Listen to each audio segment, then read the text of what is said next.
And we're back. Mike Cernovich, America's leading journalist, talking about the satanic rituals. The spirit cooking is real. Last year, for those of you who don't remember, I had a couple big stories, really big stories that the media really went after me hard for. One of them is Hillary's health. I broke the story that she had Parkinson's, right? Fake news media goes, how dare you? How dare you claim that these people are satanic? How dare you claim these people are occultists? People go, Cernovich, you lost it. You lost the plot, Cernovich. Well. We all know that Hillary's sick. The seizure at 9/11. But now let's just show you some of these articles that I wrote, and then let's compare to what Kathy Griffin did, and then we'll see who is real news and who is fake news. All right, so this is Marina Abramovich, a witch, confirmed spirit cooker right here. So that is her performing mock human sacrifices, satanic rituals. Big fan of the Podestas. Big close friends of the Podestas. The Podestas actually had a private dinner with her. It's all in the Podesta emails.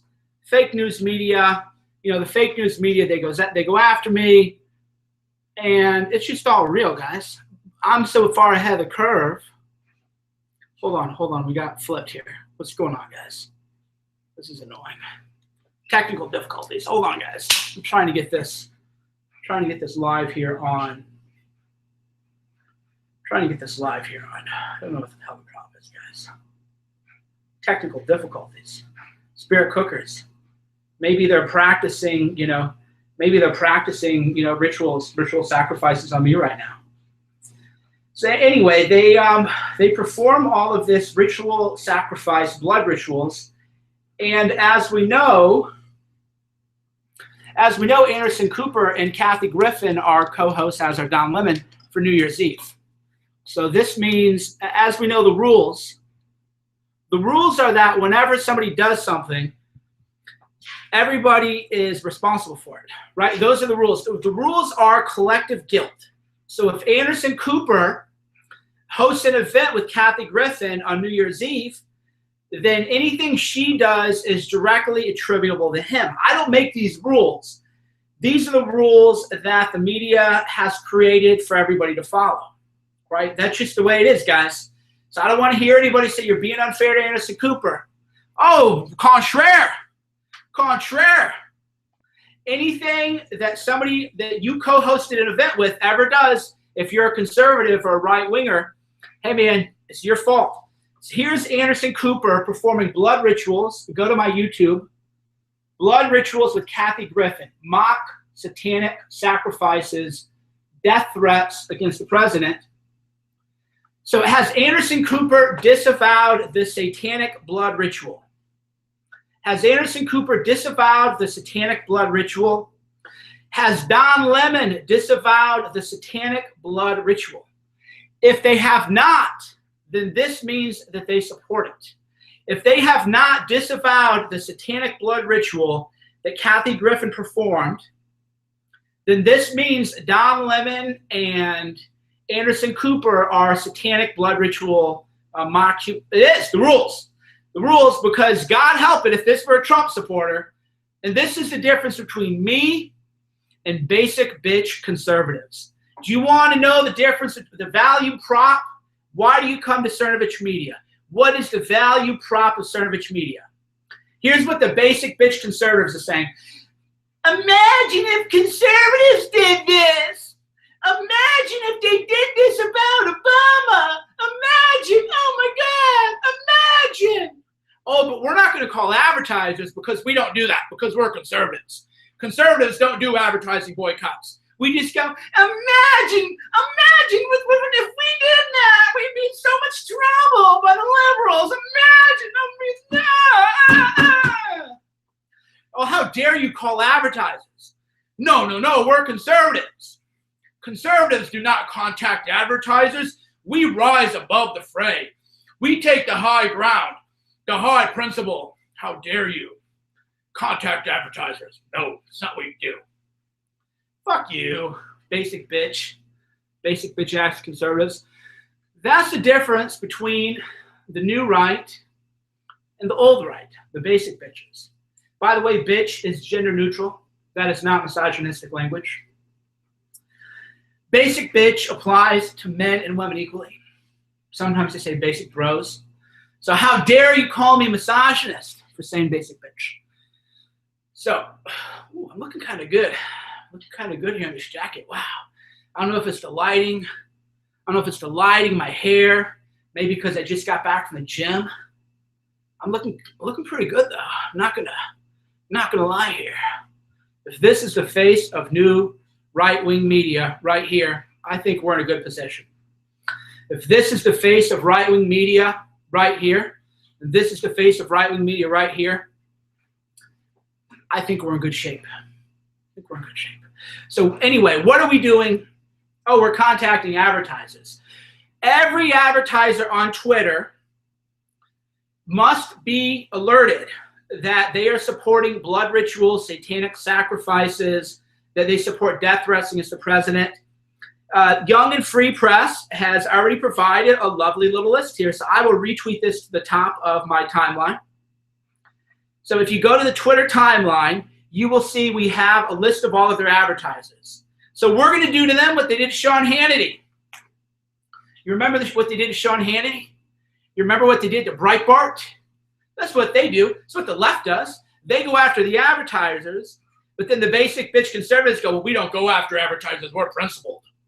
We're principled, and, you know, we would rather die groveling to the left. We're principled, you know, real stodgy, prim and proper conservatives, and how dare you? You know, we don't do this kind of stuff. We are better than they are. We are better than they are. Fuck you, pussies. You're pussies is what you are. You're too afraid. You're too afraid to do anything, and you rationalize it. It's like the guy who says, well, you know, I'm not going to talk to that girl because, you know, she's probably got a bad attitude. No, you're afraid to go run game. So rather than just say, I'm a little pussy, afraid to go talk to girls, you say, oh, well, you know, she's probably not a very nice person anyway, and I'm above all that anyway. No, it's called being a little biznatch. And that's what traditional conservatives are. Little biznatches, afraid to fight, afraid to get into the fray. Because they don't go to the gym, they don't lift, I already did hill sprints. What did I do today? Woke up, working on another big national security story.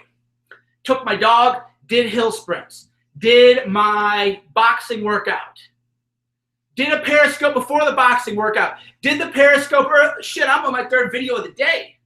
You can't run like this without guerrilla mindset. Do I look stressed? Look at these eyes. Do I look stressed? Third video of the day. I'm just warming up, bros. Guerrilla mindset in action right here. Guerrilla mindset is the playbook to live like this every day.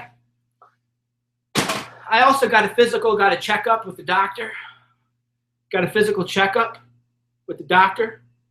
So already we're at it, right? So these people, they don't want you calling advertisers. Go to the top of my timeline at Cernovich. We have a listing of advertisers. So what we need to do is every advertiser for CNN on Twitter, we need to present to them a picture of Kathy Griffin performing her satanic ritual abuse picture with Anderson Cooper, with Don Lemon. We need to be on Twitter. Don Lemon, do you disavow? Anderson Cooper, do you disavow? Chris Cuomo, do you disavow? Everybody in the media must disavow. CNN must disavow. Every advertiser, do you support this? Is this what your advertising is about? We got to be on it, guys. There is a difference between the new right and the basic bitch conservatives, and that is why I have split completely. I've split completely from anybody who won't support advertising boycotts. I've split completely from the people who say we don't do that. We don't do this. Why? Because you like to lose? I like to win. If you want to win, join Team Cernovich. This is really what it comes down to. This is what it comes down to. If you want to win, join Team Cernovich, join the new right. If you want to lose, if you want to cry on Twitter, imagine, that's what they're little babies. Sitting around crying about being mistreated. God, they're so beta, the stench. The stench. Crying because they're being mistreated. Oh my God, imagine if we did the same thing. But not winning, that doesn't push the ball downfield.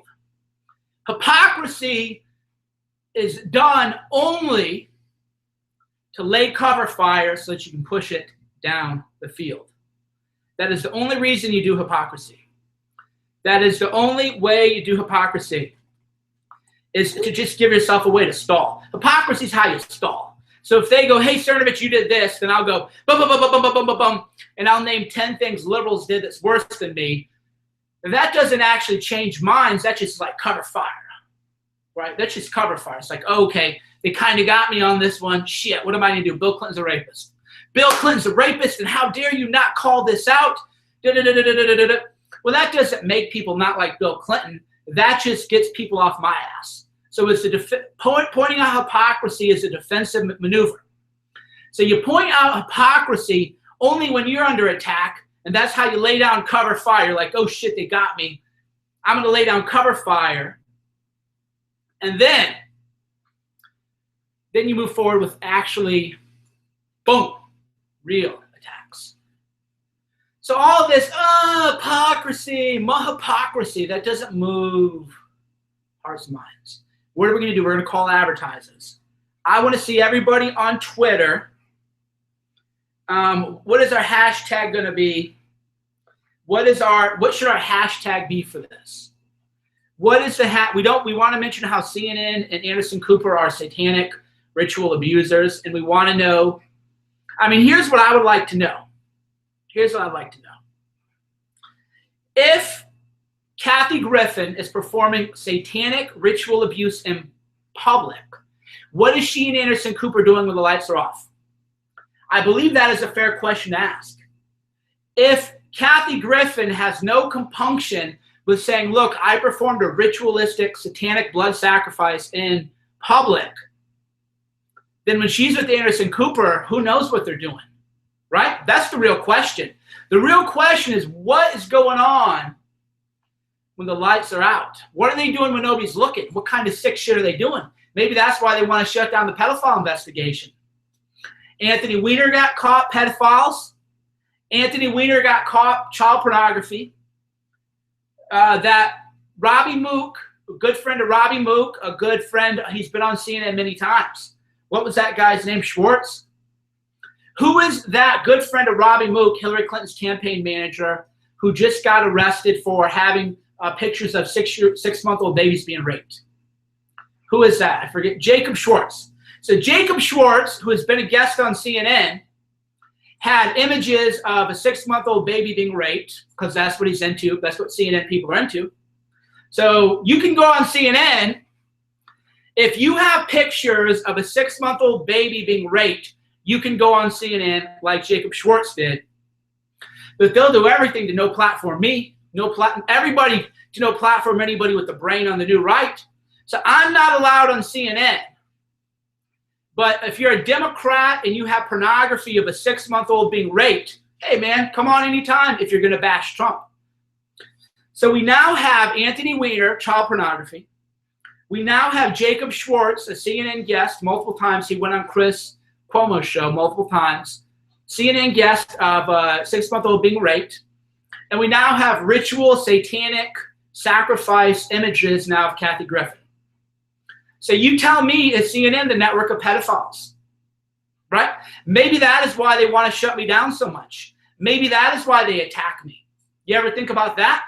Maybe I hit a little too close to home on some of these stories, because it's all coming to fruition. Jacob Schwartz, you can look here. I'll go find you the image right now. Sean is bringing me the iPad so I can get you guys the images. So Jacob Schwartz, here we go. Sean is bringing me, got the artillery coming. We got the artillery coming. Man, these people are so sick, dude. These people are disgusting. This is why they want to shut me down. But I'm going to prove to you that CNN, it provides a platform for child pornographers.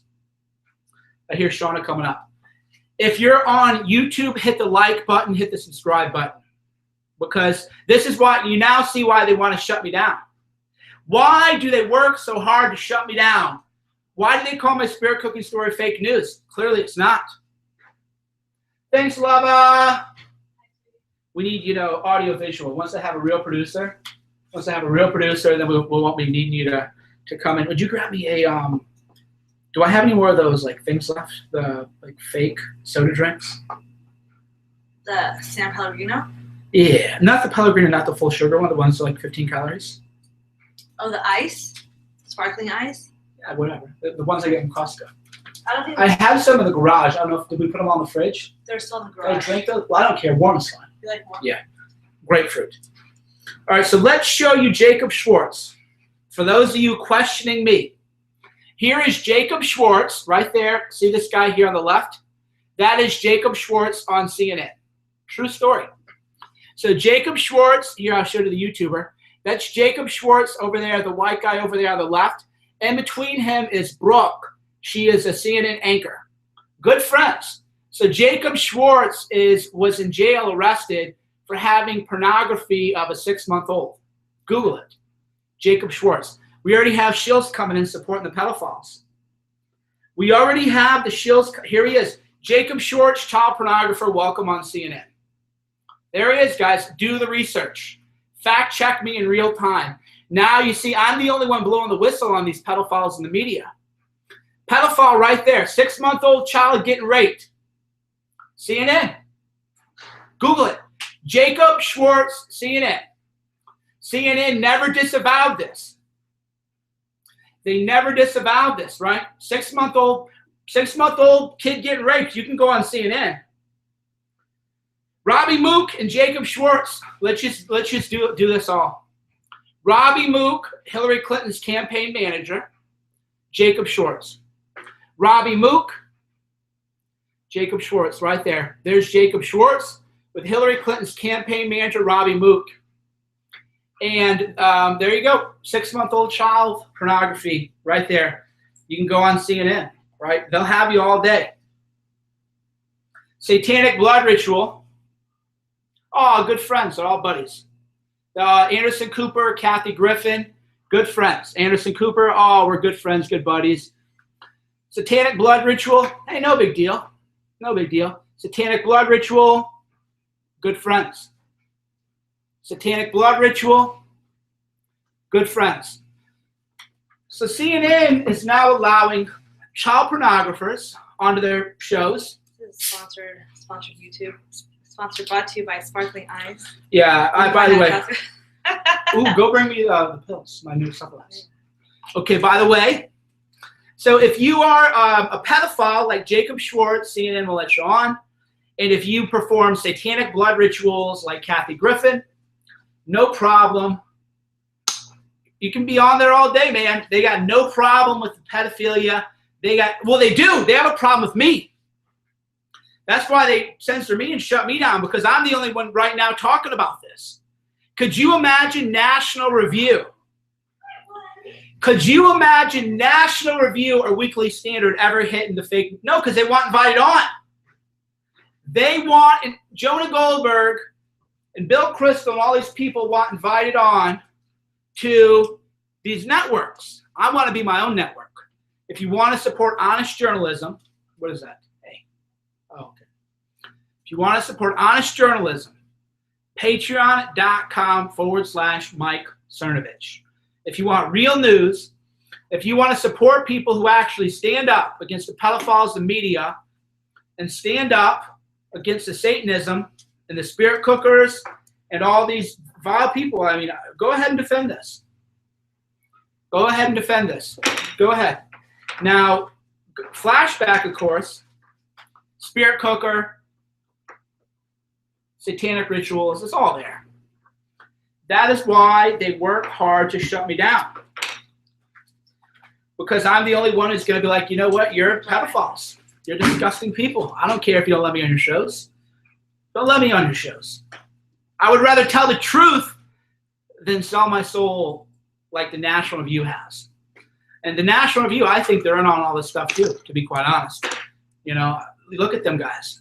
Take one look at them, and that really kind of tells you really everything, right? These aren't, you know, normal people who enjoy the company of, you know, attractive women. You know that for sure. So what else is going on? Let me read your chats. This is vile, guys. Really is disgusting. The advertisers. We need to get a hold of every CNN advertiser. We need to ask them why CNN provides a platform for pedophilia. So show them. Here, I'll give you guys the ammo, because the power is in the people. The power is in the people. I can't do anything without you guys. If you guys don't support me, you know, I can't do anything. I'm powerless without you. That's the difference between me and the fake news media. I don't have a George Soros out there, you know. I have the people. So here's some ammo. I'll give you some ammo.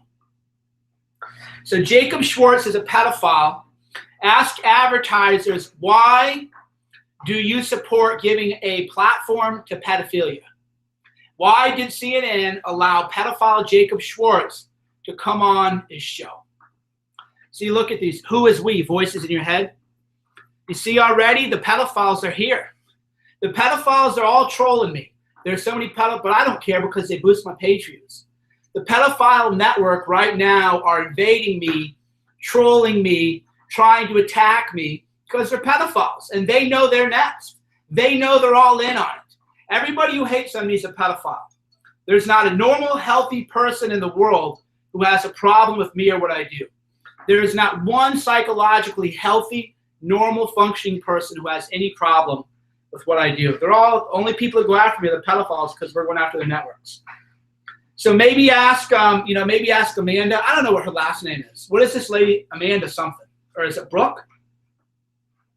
What is, who's that anchor in the middle? She's a CNN anchor. What is her name? Brooke or, okay.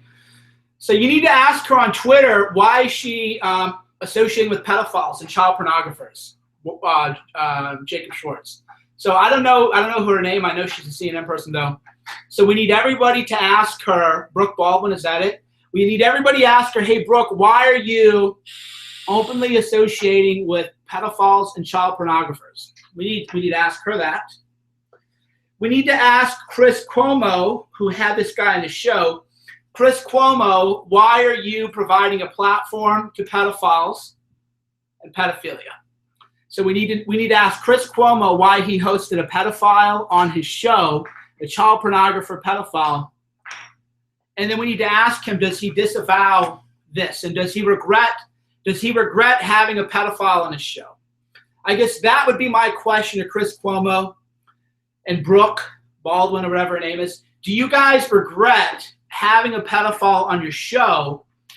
And do you disavow having pedophiles on your show? That would be my question for them and for their advertisers. And then my next question to their advertisers would be, why does Anderson Cooper support blood rituals, satanic blood rituals against, and Don Lemon, why do they support satanic blood rituals and death threats against the president? Definitely important questions to ask. Why do they support death threats against the president and satanic blood rituals? Does anybody want to defend this other than pedophile trolls? Who's he barking at? I don't know. Is Dante here? No. Come here, Jules. Say hi to people. Oh, here we go. Here's Jules. We just gave him a bath. Let's lighten the mood a little bit. What do you think? Did you get a good hike today? You got some wind sprints? Did you like the sprints? Julius, yeah. Hey, is it 30th? Is it 30th? What? He's 10 months birthday today. Julius turned 10 months old today. Happy birthday to you. It's Julius. It's 10 months. He's still a great puppy. Yeah. So this is another component too. A lot of people say, Cernovich, how do you investigate all this debauchery and these sick people all the time without, losing your mind? And the answer is daily exercise. I have wonderful Shauna over here. She doesn't want to come on camera because she's just kind of, hanging out in gym clothes. But we went to the gym together. See, family and community is very, very important. Very important. And we're working out together. That's what I was about to get to there, yeah. So today I took Julius for a nice walk. We did some exercise. Okay, we got it. You're blocked. Negative. See, that person, I had to block him because he's negative and he has no love in his life. And that is a very sad thing. But the reason he has no love in his life is because he's a negative person, right? Wants to be negative at me rather than go develop love and human connection in his own life. Very sad. So the trick is, I took Julius, we did some wind sprints today, and then Shauna and I, we work out together. We go to the gym 3 times a week together. But today we were actually working out. Yeah, exactly. Remember, we were punching the same bag together. Exactly. So it's very important to spend time with your friends and family. And if you don't have friends and family, then you need to make friends. Very important. Or get a dog. Well, if they don't have friends, are they going to be good to their dog? They probably won't walk the dog. Oh, this is Julius. Here you go, Julius. What do you think about all this? 10 months old, little Julius. He's not as big as I thought he'd be. Michael secretly resents him. I secretly resent him for being so little. This is true, actually. He's like a sweet dog. He's so good, loving, really good to Syra, but he's just like, he was supposed to be bigger, man. I was supposed to have a bigger dog. But he's a good friend. You guys want to take, I spread love. I go after the evil, but I spread love to the good. You guys want me to take some calls? Do we have that? Your bows? The bows? All right, I'm going to take some calls. If I'm not going to give you the phone number. Right now, only Cernovich Elite people can call. So if you have the number saved, then you can call. But if you didn't save the number, then you can't call because you're not yet Cernovich Elite. So right now, this is limited to Cernovich Elite people only. And if you want to become Cernovich Elite, then you're going to have to, you're going to have to save the phone number next time. It's just the way it goes, All right, so I think we're live. All right.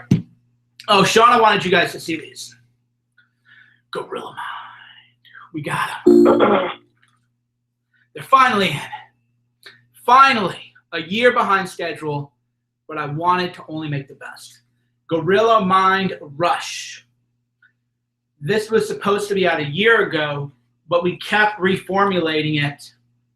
Memory, focus, clarity. What is in it? Oh, a lot of good stuff. Tyrosine, theanine, alpha GPC, hyperzine A, DMAE, a lot of good stuff here. So yeah, I finally got it in. We got pallets of this stuff. Gorilla Mind.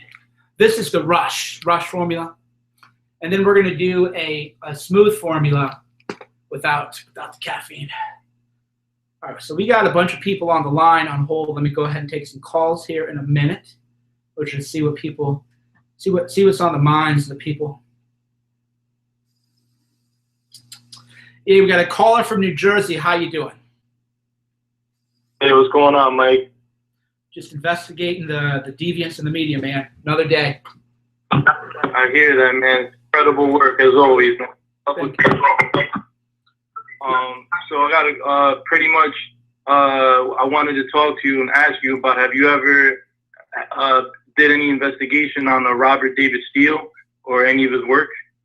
No, I haven't. A lot of people have been telling me to look at his stuff, but I haven't got around to it. Okay. Well, there's a book that he wrote. It's called the Open Source Everything Manifesto. Mm-hmm. That I definitely think you'll like because you do a lot of great open source journalism.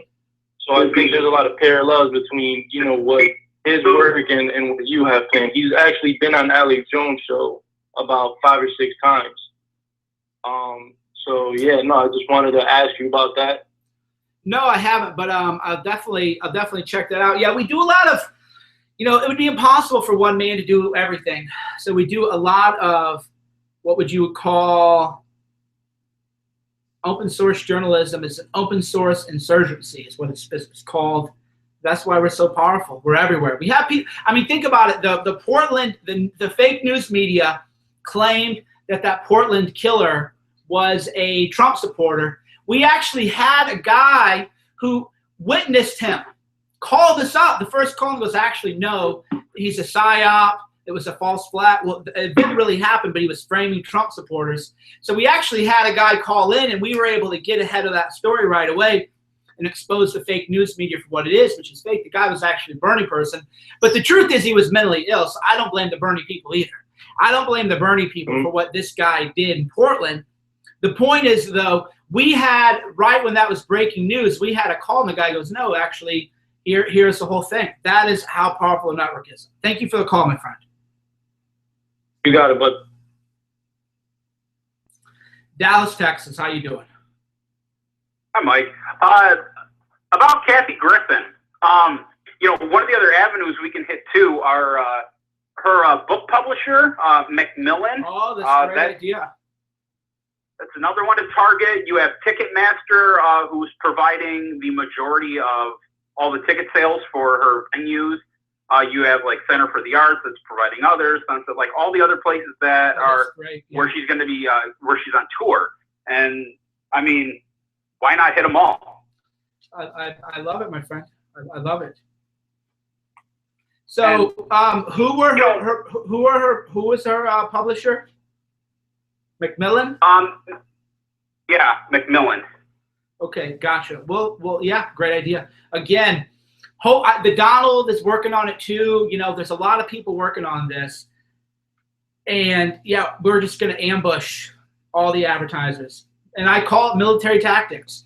This is the militarization, because unlike the basic bitch conservatives, we want to win.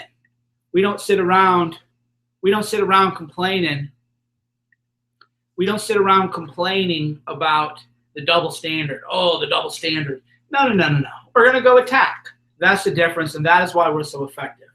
So great idea, man. Thank you for the call. Yep, thank you.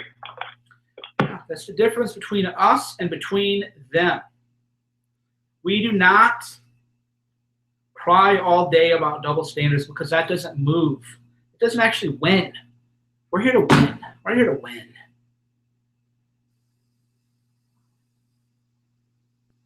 Raleigh, North Carolina. How you doing? All right, I'm going to go.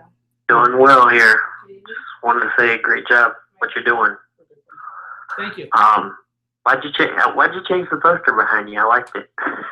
Oh, yeah, I'd like to change it up. So there's a guy he's a talented artist. So I had the silence poster up, but he, sent me this great original artwork. So it's a way to kind of give him some free publicity and to help build his brand. Because my goal is to build everybody else's brand. That's what everybody will tell you is I retweet people, I'm helping people. I'm not out there butt kissing Bill Maher and all those guys begging to get on their shows, unlike some conservatives. Some high profile conservatives, they don't do anything to help their followers. They don't do anything to build up the up and coming people, the artists and everything else. So what I do is I like to support the new up-and-coming artists, the young people, the people who are maybe struggling. So I like to showcase their work so then hundreds of thousands, sometimes millions of people can encounter it. And then that builds everybody else up, because we need to build up people, not destroy people. Thank you. Thank you, my friend. We're from the new right, so I just want to say thank you for helping us out. Appreciate it. Have a good day, my friend. Yeah, I'm always about building people up. That's the difference. I want to build. This guy didn't pay me anything for this. He didn't ask, he didn't pay me. I'm not making any money. But I know that we need people making a living. I want everybody to be able to make a living, a good living. I want to just take care of people. I'm losing viewers. Good, I'm blocking you. You're blocked. You don't like the show? Leave. I got more viewers than I know what to do with. That's one thing a lot of people got to realize, is that I have more viewers and a bigger audience than I need. I only need 100,000 Twitter followers. I only need 100,000 Twitter followers. I got 3 times that, right? Because I need hard hitters. I don't need people bitching. You're losing followers. Great. You don't like the show? Leave. I'm not selling an advertisement. Get the fuck out of here. Thousand Oaks, California. How you doing? All right, dude. Thousand Oaks. Hey, Mike. Yo. Hey, this is Nick Falco, and I want everyone to. This is a good opportunity when you're telling people to confront the media and confront all these people and be aggressive. I came up with this when I read that article on Jacob Schwartz. Inside that article, it said Robbie Luke had taken a picture. The first thing I thought of was go to Google, find that picture, and get it out there, because we have to confront these people. They're hypocrites, and the only way we're going to change or set the narrative is to confront these people, show the evidence of them pictures, videos on CNN. Okay, yeah, And that's how it happens. Thank you. Appreciate it. You're cutting out, my friend. So that was Nick Falco, who actually found the original pictures of Robbie Mook and Jacob Schwartz, which was a great idea. And then he sent the link to me, and then I retweeted him so that I could promote him and build his brand. So what a lot of people do is if they see a good meme, they'll take the meme and then load it to their own page so that they can get all the views. When I see a good meme, I'm retweeting. Sometimes you go to my timeline, and it's like all retweets. Why? Because a retweet for me is like 100 to 150,000 views. I want you guys and you gals to get the 150,000 views. I do 5 million Twitter views a day. I got enough Twitter views, right? I do 150 million views a month on Twitter. So I don't need, I don't need more. I need more of you doing, big numbers. I need more of you out there winning, killing the game, selling your artwork, living your dreams, having success, being able to speak your mind because you're not afraid of getting fired. That's what I need people. I don't need everything. I got enough. I need to build other people up. Fort Lauderdale, Florida. How you doing? Hey, Mike. How you doing, man? So a little hashtag idea, maybe child nude network might work. I'm not sure. And also, when is I can't hear you, dude. You're cutting out on me. We lost you. Try back. Try back. Fort Lauderdale. I'll pick you back up. Las Vegas, Nevada. How you doing? Hey, Mike, just a real quick point. I wanted to let you know that Kathy Griffin's older brother actually went to jail in real life and died in prison, and he was a pedophile. No way. She said that, yes, that is the truth. You can look that up. You can Google it right away. It'll come right up. Also, there was an insinuation that she may have been molested by her older brother. So she comes from a family of like blood-related pedophiles. Also, something that really disturbs me is that, the decapitated head thing is like an ISIS image, and we've had attacks in Manchester, the Philippines, Egypt, and these people are always pushing like refugees that aren't even refugees on us. And then she goes out and poses like this. Right. Is this subliminal or is it blatant? I'm going to go ahead and let you go, but you're really in the zone today. Thank you so much for what you do. Thank you, my friend. Yeah, so I did confirm that Kathy's brother was a pedophile, which is a very sad thing. He would have fit right in at Hollywood or CNN, that's for sure, though. So, Kathy Griffin's brother, he'd be hired by CNN. They'd love to have him there. So that was actually true. Yes, it is unfortunate that, she is sending out a subliminal message to ISIS to attack Trump. 100% that's true. This is plausible deniability. They're sending out plausible deniability, death messages. They're all a death cult. These people are so sick, dude. They're disgusting. Fort Lauderdale, Florida. How you doing?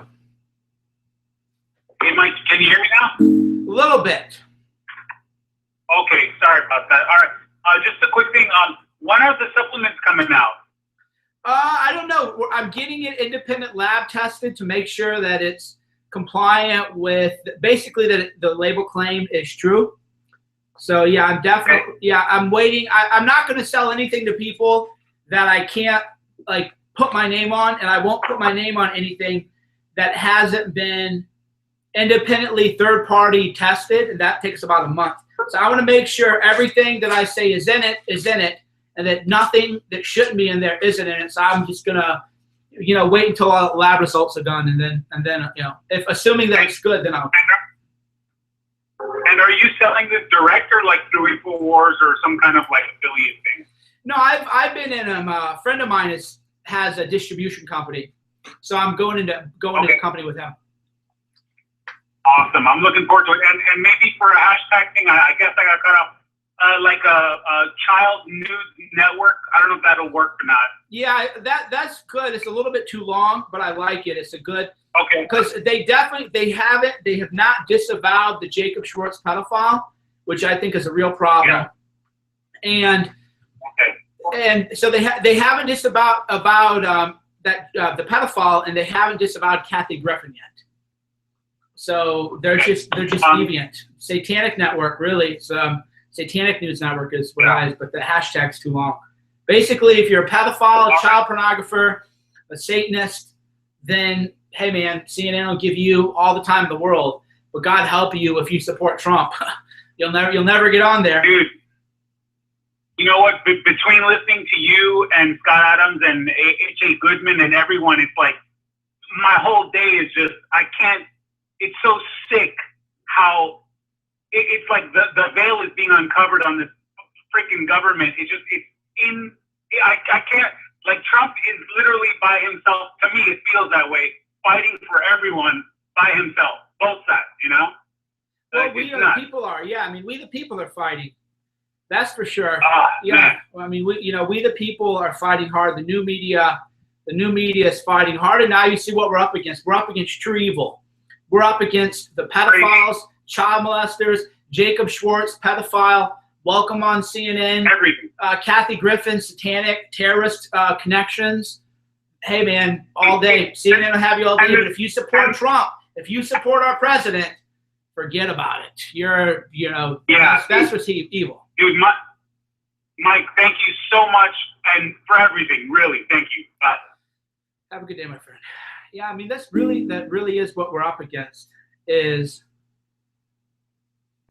true evil. We're just up against very dark forces.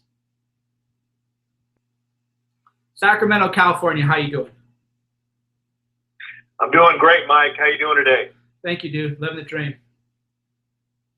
Yeah, I've been cued into you for about maybe 2 months, and everything you're saying, and I'm fact checking it. It's just mind blowing, man. And I just want to say thank you very much for opening my eyes and a lot of the other people that I turned you onto you.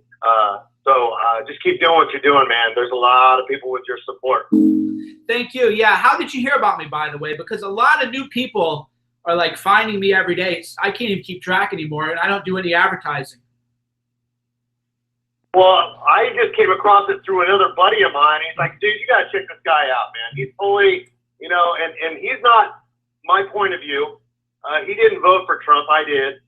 And he's just like, he's open mind, Right. So he just sent me a link, and I've been hooked on it. And, I'm like, every day, because I get the subscription update when you come on YouTube, because I'm through YouTube, because I know you said you're trying to build that up. Well, you were a couple months ago. I don't know how it's going now. It's got to be going great now. Right.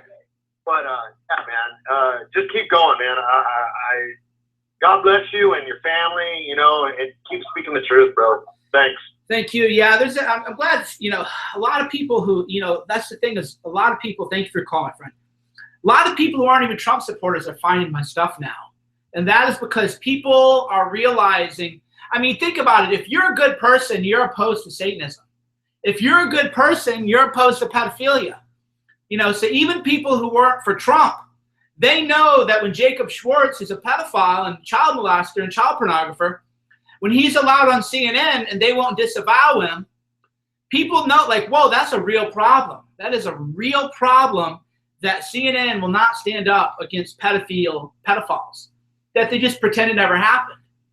All the good people are uniting around this message of clean living, attacking the deviants, attacking the evil, attacking the people who harm children. That is definitely why we're growing so fast. Like I said, that's why when people are negative, I just ban them. When people are negative, I just get out of here. You know, there's people who want the message, and I don't advertise. I think that's what a lot of people don't realize. I don't advertise. So people who are complaining found me. I didn't invade your, you know, whatever, your cat pictures.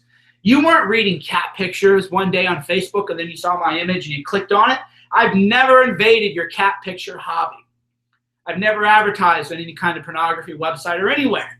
So everybody complaining, hey man, you found me. And if you're not ready for the truth, come back when you are.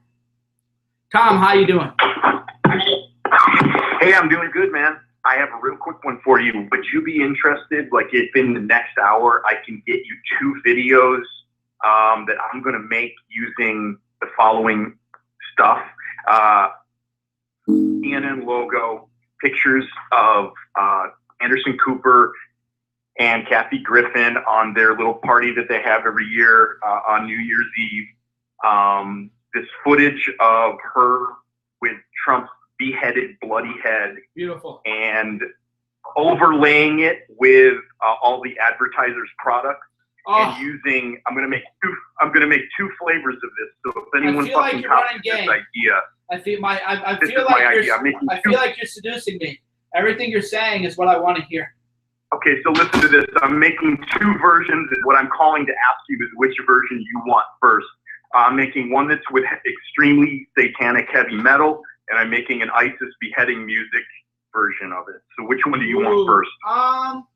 Let's do the ISIS first. Yeah, the ISIS first. I'm going to let you go, and I'll start working on it right now. Satanism second. Yeah, thank you. Appreciate it. All right, later. Bye-bye. See, that's fire. See, that's how quick we move now, right? This is the new world. This is the new battle landscape. The new battle landscape was we're just everywhere, just hitting it hard, right? We don't wait around. We don't wait. We're moving. The enemy doesn't even know where we are. We're in there attacking their advertisers before they've even convened a meeting to find out what they're going to do. CNN, they can't even issue a press release before we're attacking them. This is 4th generation warfare in action. This is the new battlefield. Few people understand what we're doing, and that's good. I like it that way. People don't really understand yet what we're doing.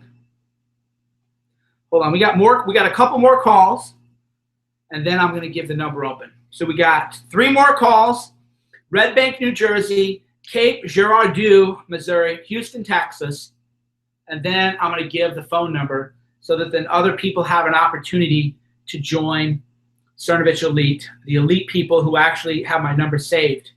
Because I get so many calls, I don't even give the number out. That's, again, the whiners and complainers don't understand. I don't even give the number out because so many people already have it saved. I'm not begging for calls. So when people come in here and complain and cry and Cernovich this, I just say bye. I can't even keep track of the people who like me. So as if I'm going to placate losers and haters and negative people. I don't have any time for that. Red Bank, New Jersey, how you doing? 1,000 words. Think about the words that are being communicated by Kathy Griffith in this pseudo-art nonsense that she put out, which is really a celebration of ISIS tactics. It's a celebration of barbaric tactics. And as I say, a picture is worth 1,000 words. What are the words she's saying? The words she's saying is, we are on the left. We support ISIS tactics. We want Trump killed. Somebody please assassinate this man. That is the message that is being sent with that pseudo art. And Kathy Griffith is a failed, old, unattractive comedian who hit the wall 15, 20 years ago. And now she's a pseudo artist. She's a sophisticated artist. She's not an artist. She is now engaged in anti-American propaganda, pro-ISIS. She's saying, we are the friend of ISIS. We love ISIS. We enjoy their tactics. Please kill our president. That is her message. Yeah. Yeah, I agree. Thanks for the call. What more to say? You're right. Thank you. Cape Girardeau, Missouri. How you doing? Good afternoon, General Cernovich. Doing good. Thank you. I really missed this from the campaign. Getting everybody organized, giving marching orders. Say, go hit here, hit here. Yeah, the leadership. We really need somebody like that in this fourth-gen warfare. Yeah, we do. They're just, Trump's people are screwing up so bad, I don't like to play with losers. And, Trump's team has to elevate their game. Otherwise, I'm just not going to do anything to help them. But today, we'll make an exception because this is so vile and so beyond the pale and so intolerable that to speak out against this would be to consent to terrorism. Well, it's not about Trump. It's about Western civilization. Yeah. Trump's kind of the spearhead on this, and everybody's been able to rally behind him. But we can't just be supporting him. We got to hit ourselves, get out there and get some stuff done. And then if they decide they want to slack off, well, that's on them. We're still going to do our thing. Right. Exactly. So, well, thanks for taking my call, Mike. Have a good day, my Appreciate friend. Good meeting you. I know how we've met. All right, so I think Houston was the last call. Houston, Texas, how you doing? Hi, Mike, great show. Can you tell me what was the fallout of DeStefano, and is McMaster out on this shakeup? Okay, McMaster isn't out in the shakeup. DeStefano, it took a lot of heat, man. I was told by one of my sources, take a victory lap. We saved hundreds of jobs. I need to do an update on that. So I'll give a quick update on that. So for those of you who don't know, Johnny DeStefano was attempting to sabotage Trump by not hiring people who supported Trump during the campaign. We did major journalism to expose it. He got busted.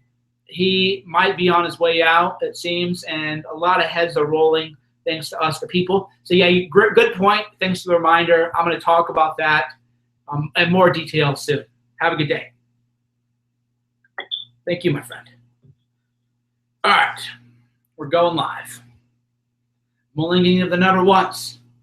Get your pens and pencils ready. I'm only going to give the number once. The number is 866-438-1487. All right. So a lot of people are going to be calling. A lot of people going to be calling. And so we'll let some calls come in. What's going on? Throwback Thursday.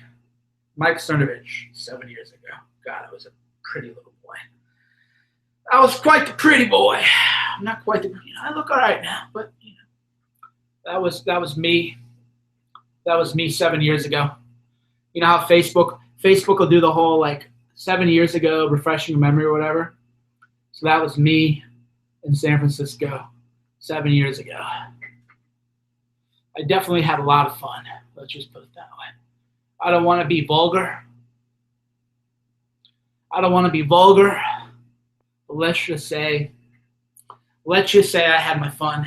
I had my fun. No question about it. That's why I always laugh when people try to tell me, oh, you don't know anything about women or anything about this. And it's like, oh, boy. Oh, if you only knew. But I'm not going to talk. Wow, so we got a lot of people on hold. Okay, I'll try to get to as many calls as I can because I love to hear from the people. In the meantime, if you're on YouTube or on Periscope, press that like button. If you're on YouTube, hit the like button and hit the subscribe button. Wow, a lot of people online. All right, well, just we'll take a bunch of calls. But yeah, hit the like button on YouTube. Hit the subscribe button. We have 1,000 people watching on YouTube, which is nice. It's good. We have 624 on Periscope. Yeah, so YouTube has been surpassing Periscope.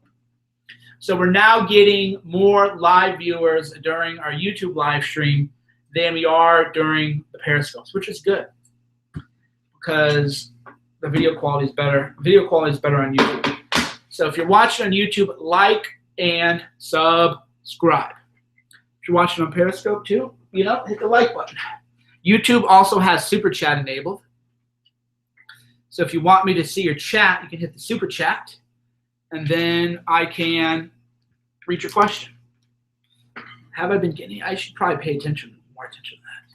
Have I been getting any super chats? I'll go check. Don't go anywhere. We're taking calls.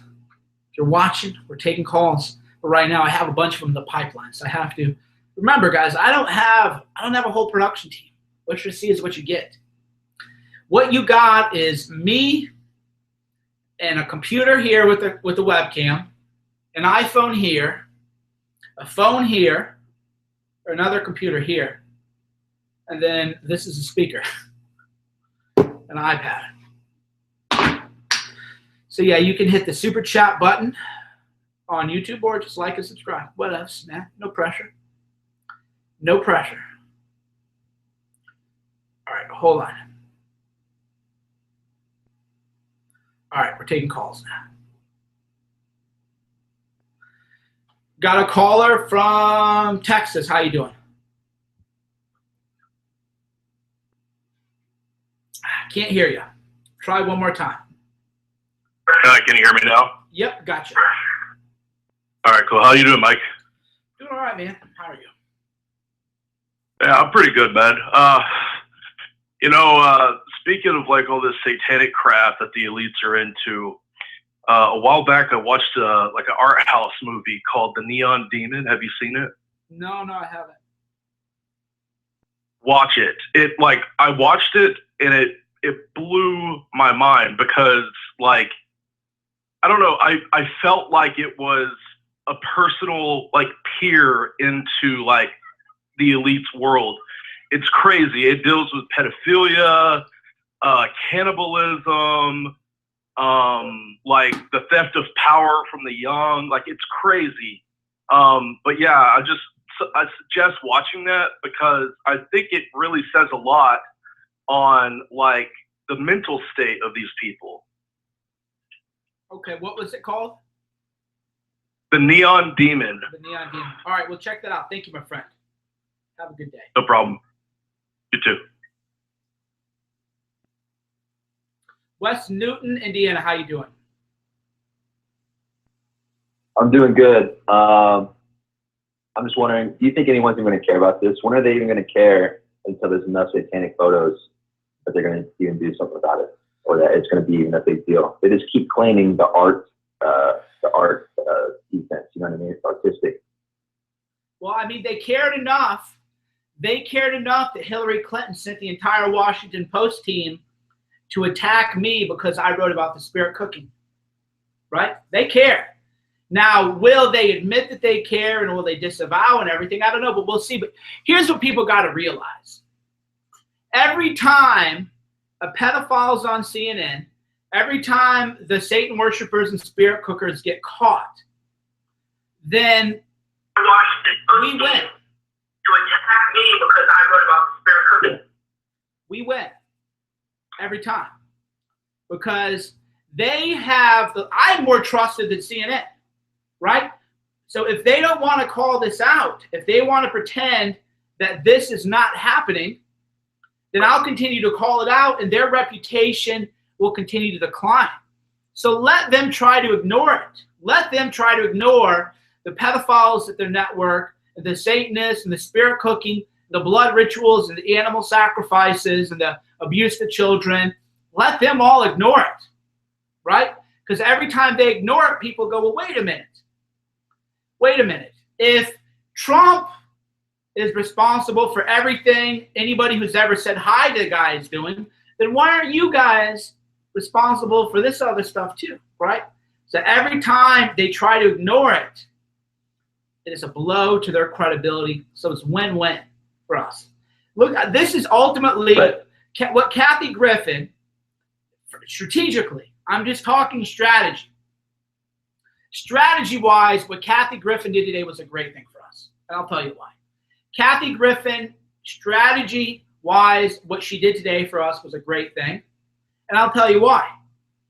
If CNN loses advertisers or if Kathy Griffin is fired, then we win.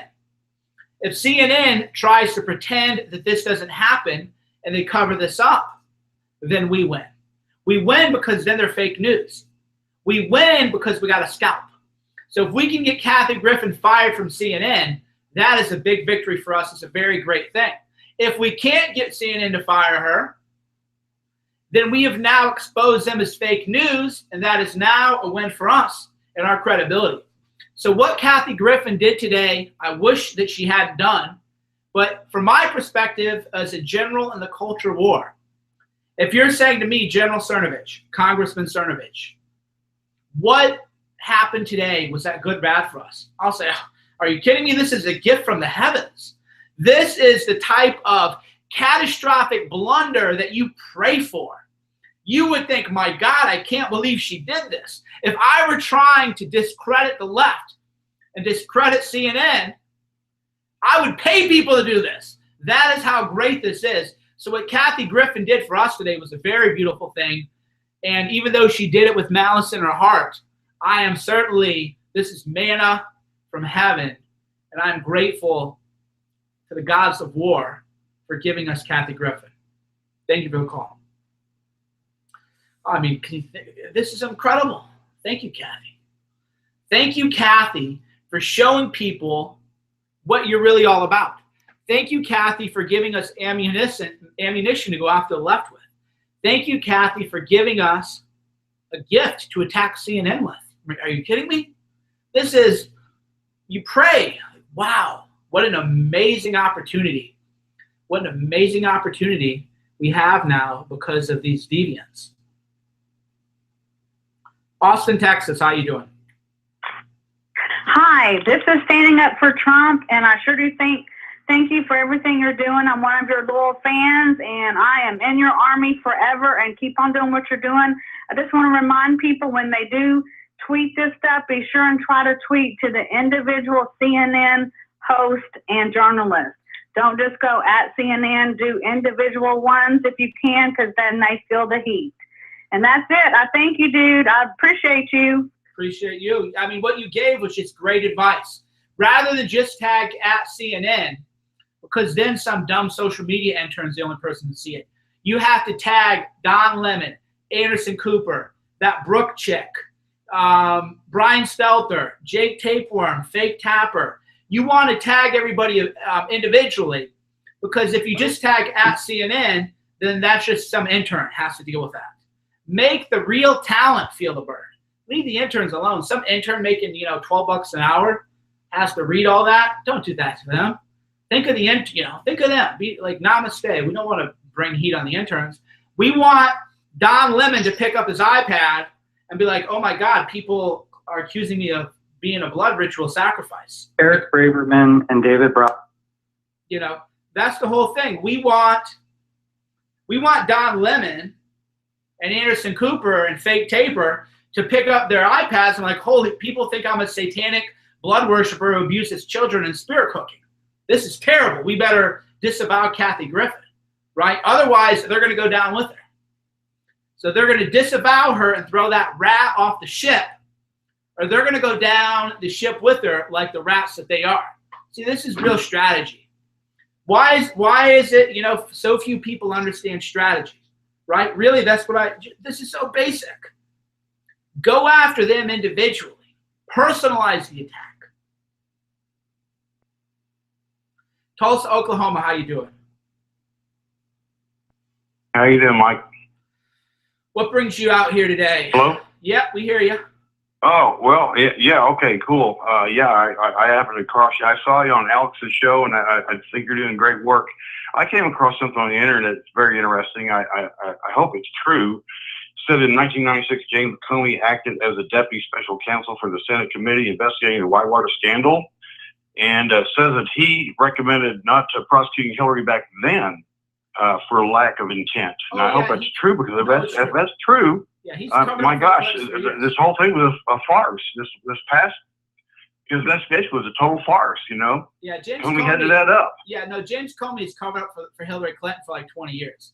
He was also in the FBI when they're investigating Whitewater. No, James Comey has been a Clinton cover-up butt boy for at least 20 years. That's why people like me were calling for him to be fired long before this dumb Russia stuff. He's always been a butt boy for the Clintons. Supposedly his brother is with a law firm that represents the Clinton Foundation's tax returns or whatever. Of course, they're all intertwined, dude. That's the swamp. That's the nature of the swamp. Is they all are connected. And that's how they launder money. They launder money. Yeah, well, you're doing great work. Thank you. Have a good day. Thank you, sir. All right, bye. So people are claiming Dan Scaviano was demoted. I don't know that that's true. So Dan Scaviano's bio used to say assistant to the president and director of social media. And now it says assistant to the president. So did Dan Scaviano get demoted to just, I don't know, let's look that up. So there was definitely a change. There was definitely a change in his bio. That a tipster, I'm not going to retweet this because this is kind of mean. Incompetent, lame, basic, low impact, White House social media director Dan Scaviano finally got demoted. Old bio versus new bio. So adorable, deplorable, I would ask you to make that a little bit less mean. Because if he did get demoted, you don't want to be mean. We're mean to people to get them demoted. But when they do get demoted, then we want to like build them back up. So we don't want to say, oh, finally this loser got demoted because he's having a bad day. So we want to come after that with a little bit more good-spiritedness. So we would just say, looks like Dan Scaviano has a new job. Wonder who's going to head social media, right? So that's what it's called being gracious. You want to be, when you get what you want to be gracious. You don't want to rub it in. That's how, I wasn't so gracious at the failures of the social media strategy. But if somebody new is on social media, then let's be nice. So I'm not going to retweet that because it's a little bit too mean-spirited. But I would definitely, if it were reworded, I would retweet that. But yeah, we're not gonna pile on the poor guy. He's having a bad day. Napa, California. Hello, Mike. Hello. Hi. I just had one thing I wanted to say real quick, and it's about Kathy Griffin. And apparently, she made a movie or a film called My Life on the D-List. And the editor for that film was also the editor for Marina Abramovic, The Artist is Present. Wow. And I thought that was just a really interesting connection between her and Marina, because I was trying to find other connections between the two. And that was just one of the common things I found. Not surprising. Yeah, definitely. Thank you. Thank you for your call. So yeah, the auto quality was a little bit low, but what he was saying is that the director for Kathy Griffin's film about being a D-lister was also connected to the spirit cooker and the Satanist Maria Abramovich. So they're all connected. I've been saying this forever. They're all connected. Anderson Cooper, Don Lemon, they're all part of this sick shit. God knows what they do with the lights are off. Okay, that was weird. Covington, Kentucky. How you doing? Hey, Cernovich, how you doing? All right, go ahead. Can you hear me? Yeah, that was some idiot calling in trying to like troll. Just has no life. Pathetic. Oh, shut up. Yeah, the weak trolls. But yeah, anyway, I wanted to pivot over to Seth Rich. I don't know if you've seen, but on 4chan and Poll, there was apparently a statement released by Claudia Cash, which is Seth Rich's girlfriend. And she had stated that the reason she believes that he got killed is because he found out that there were two separate polling locations. And one of the polling locations is only known to people on the voter rolls and the illegal rolls that are going in and voting. And then they took the votes out from the main polling place, the one that's advertised, and switched them out with the other polling place to shell out Bernie Sanders. Now, I don't know if that's, it's anonymous. Yeah, I'm done with the Seth Rich stuff, and I'll tell you why. I got a tip that the DNC was so confused and so afraid of the coverage of Seth Rich that they're actually on a massive disinformation campaign, and they're deliberately spreading disinformation. Yeah, that's what I was figuring. That might have been a red herring. Yeah, it sounded like. Yeah, no, they're literally spreading disinfo to try to discredit all of us. So I'm done with the Seth Rich thing for at least a couple of weeks because they're fabricating, they're forging documents, forging memos and everything, because you can't trust anything now because they do know that they were involved. But to throw people off the trail, they're going to spread so much disinfo, and then people are going to take the bait and talk about the clear disinfo that it'll discredit the entire investigation. So I'm not telling other people to quit doing it, but I'm far away from that for a couple weeks until we can actually get, you know, some good info out there and the disinformation campaign is over. So be very, very, very cautious of anything coming out about Seth Rich that alleges to be from a friend, a family member, from the feds, from a tipster, from anybody. Very likely that came from the DNC, and they're doing that as a disinfo campaign. But again, keep searching. I'm not telling other people. Yeah, I'm not telling other people to stop, but I'm just saying that is why I'm moving on for now. But once the disinfo campaign is done, then I'm going to go back to it. Thank you for your call. Yeah. No. Right. So we got to be careful. Washington, Louisiana. How you doing?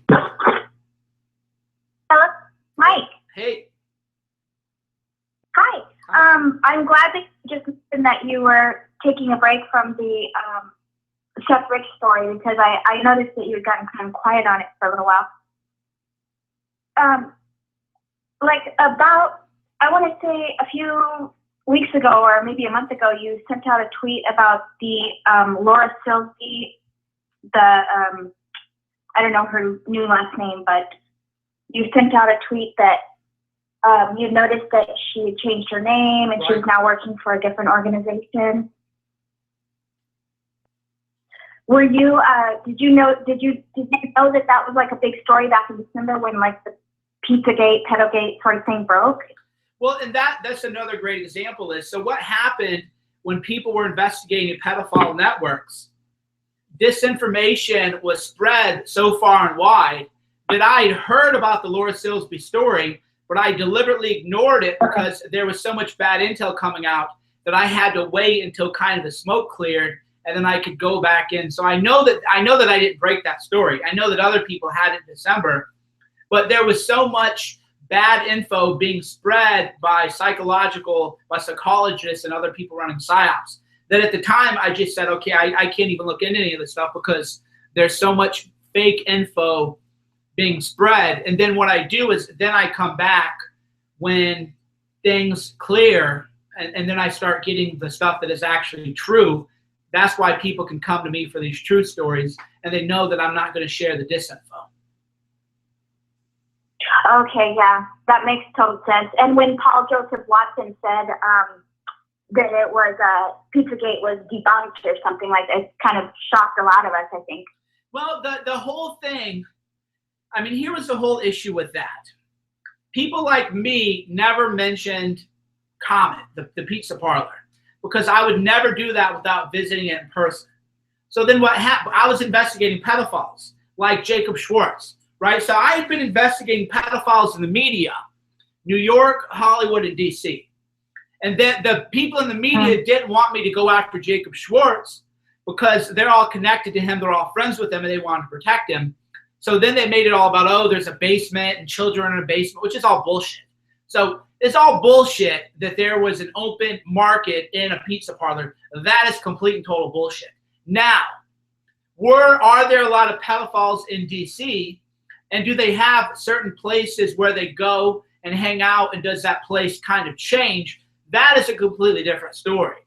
So in that regard, I never believed that there were children being sold in a parlor, right? And that is how the fake news media tried to discredit our investigation of pedophilia. But then fortunately, Jacob Schwartz, who is connected to Robbie Mook, who's a Clinton campaign manager, connected to CNN, connected to Chris Cuomo, connected to this Brooke person, right? So now we're back on target. Yeah. So beware of false flag operations. Beware of disinformation campaigns. Okay. Focus on Jacob Schwartz, valued guest on a CNN, pedophile. CNN has not disavowed that. So that is what we need to focus on, rather than these little side disinformation campaigns. Okay. And then I just wanted to say, I noticed the SGT report did like a video on you, and I don't know how many hits he got, but I thought that was, I didn't like that, and I'm just unsubscribing from his channel, but I thought that was, I don't know if you saw it. I just wanted to tell you. Yeah, there was a channel, so a lot of people are actually shills, and they're going after me. There was a channel that claimed that I said Saudi Arabia was not responsible for 9/11, but that was actually, it was a sarcasm video I did. So what this guy did was he committed fraud on his audience. It was pure fraud, because I did that video, and it was about the arms deal with Saudi Arabia, and I go, the Saudis, they weren't responsible for 9/11.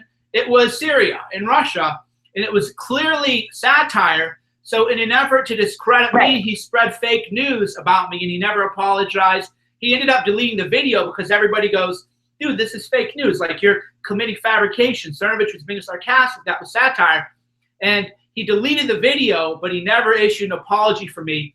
So I consider that person a fake news person, a disinfo agent. I would that he might be on the payroll of the DNC to attack me. Until he apologizes to me for clearly fabricating info about me, I don't think anybody can trust him and has to assume he's working for the DNC and the Podestas and Robbie Mook and everybody else. I definitely want him to apologize. I mean, I've liked some of his other videos, but that was real shame.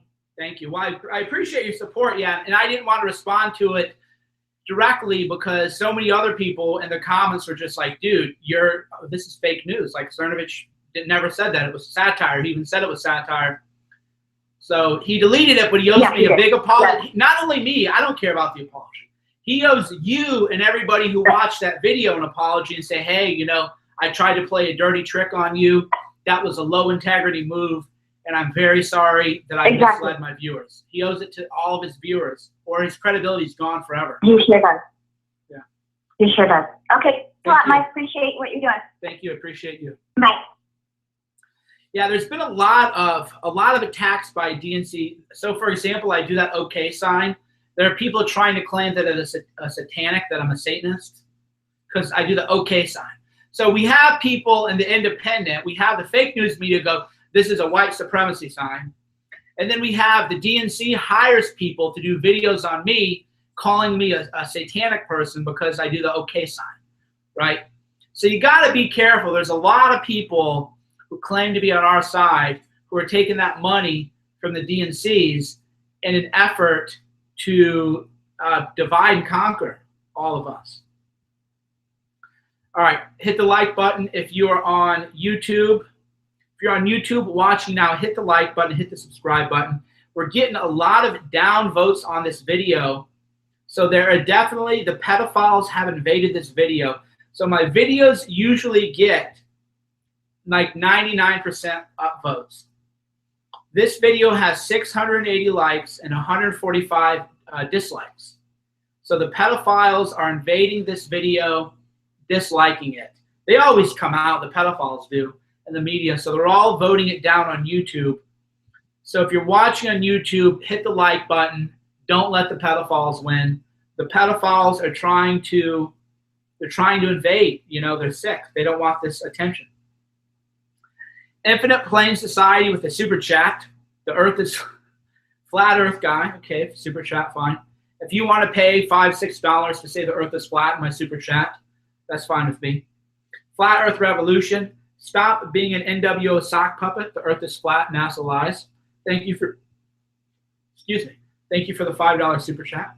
Craig Oliver, $10. Mike Cernovich, you are doing a great job, man. Thank you. All right, people want me to read the comments. What are the comments? Flat Earth people.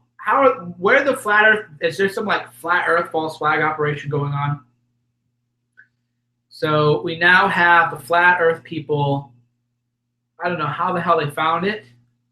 My YouTube chat is now basically unreadable. It's all flat Earth stuff. Fine, whatever, you're boosting the page views. So, but I don't know, the downvotes are coming from the pedophiles. So be sure to upvote this video. Be sure to upvote this video. Don't let the pedophiles win.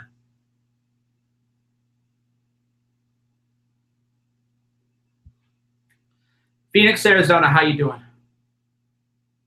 Hey, Mike. Keep it up, buddy. Thank you.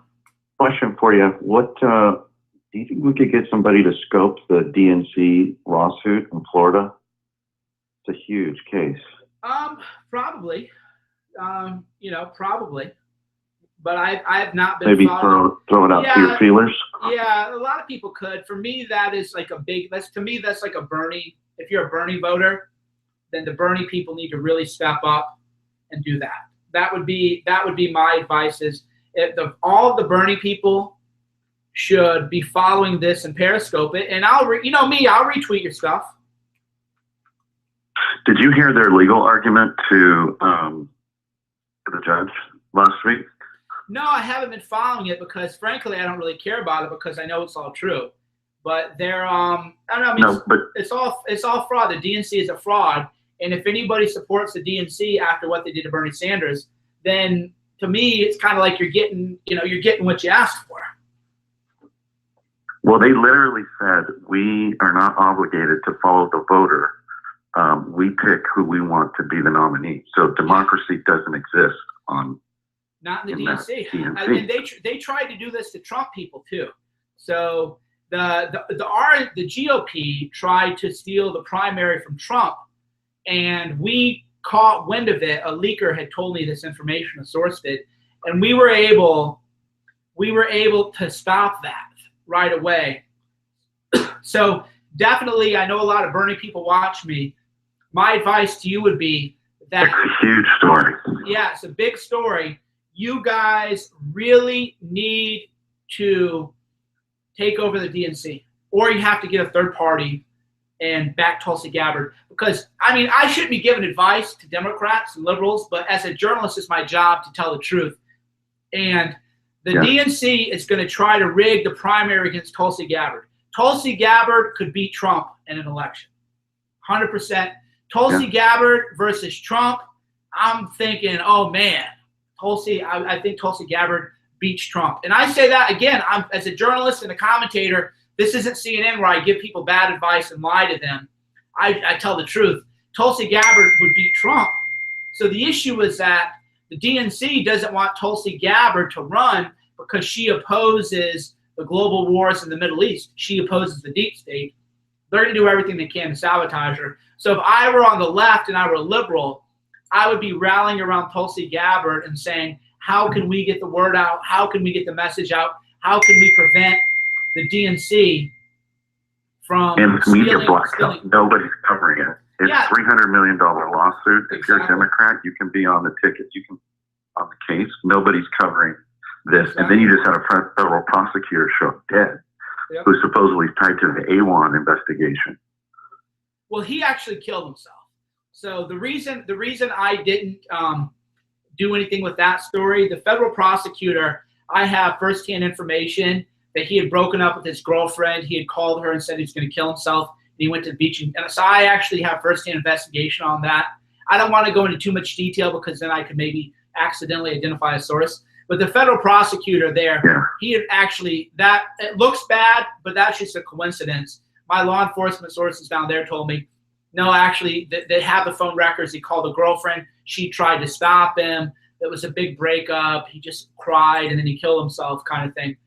So that's why I haven't been on that story. But I'll admit it does look bad. From the outside looking in. Well, and what about A1? Yeah, I thought the guy had been murdered at first. But then that's why I contacted my law enforcement sources, and they go, no, like totally, like here's what really happened. These are people who have always given me reliable information, and they hate Hillary Clinton. So if it were actually a murder, these people would not cover it up. They would actually be coming to me to blow the whistle on it all. So that's just a weird coincidence. But you're right, the DNC lawsuit does deserve way more attention. Thank you for your call.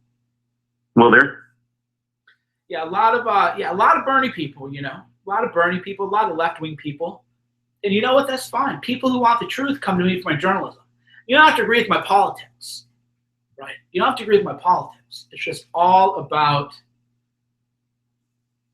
nobody is coming to you, and yet here you are. There's literally a guy in the chat box saying nobody's coming to you. How did you find me? Hawaii. How you doing, my friend? Aloha. Mike, how's it going, bud? We're live, man. Living the dream. Yeah, you know it. Just a couple of things right off the bat. Been following you, subscriber, for probably almost a year. I always smash the like button. Appreciate your work. Thank you. I don't even know where to start. I'm just trying to hang on by the seat of my pants here, listening to this live stream and everything. I know you kind of put Seth Rich a little bit on the back burner. That's fine. I saw a couple things earlier today about the Awan brothers or whatever, like people starting to talk about them more and more, which I thought was good. So I just wanted to mention that real quick. Thank you. So yeah, I actually, so what happened is I got the top Trump tweet, and I replied and I posted a link to the Awan brothers, and that is why that story got out big time. So I was like, you know what? All these verified liberals are always trying to get the top Trump tweet. So you know what? I'm just going to go ahead and get the top Trump tweet so that I can talk about the Awan brothers. Right. And so what I did was, here, I'll show you guys just in live. So I tweeted. It's like part of. Yeah. I tweeted the Awan brothers, sorry, and it got over 300. It got over 350,000 views. So we're it's like part of the game, right? Exactly. Yeah. Yep. Did you hear about the Awan brothers and their car that they own car dealership, and that's how they're covering up some stuff with money and stuff like that? I heard some other little side story about that too, which was kind of interesting. But I just wanted to mention that. And then also one other thing quick, Mike, was I was watching the stream the other day when you had that live journalism thing happen where that kid called in. He was kind of new in the journalism game, and he, you guys helped kind of identify the Jeremy Christian guy, and that he was not a Trump supporter, and that he was like this crazy guy, and like how that little journalism thing happened right on your stream for all of us to see. I think that was the day you had your buddy Jeff on the phone as well. Yeah, that was unreal to watch that. I wish I could have saw it in live time, real time, but I saw it a little later. But it was just so cool. I actually went and found that kid's page on Facebook. Got him all liked and followed and sharing some of his stuff, and it was really neat to see this. I'm not even sure if he's a kid or adult or whatnot, but that was really neat to watch and just see that whole Cernovich guerrilla mindset, journalism, honest, real stuff happen in front of our face. It was really cool. Thank you. Yeah, we like to take people behind the scenes. We definitely like to show people, because again, I don't have a production team or anything, and that's just how we do it. I'm working the phone all day, working the source network, reading the tweets, reading emails, reading my telegraph signals and everything, and we're just developing news all day. And that's really all you can do. So thank you for the call, my friend. Yeah, thank you. All right, if you're on Periscope, head over to YouTube. YouTube.com/Danger and Play. Head on over. If you're on Periscope, head on over to YouTube. YouTube.com/Danger and Play. All right, so I had to kick the people off of Periscope because I have some actual tips coming in. So I may need to go. I may need to take this call real quick. Chat amongst yourselves. Hit the like button. Hit the like button. Hit subscribe. I might have a story coming in right now, so I'm going to just go ahead and take a call real quick.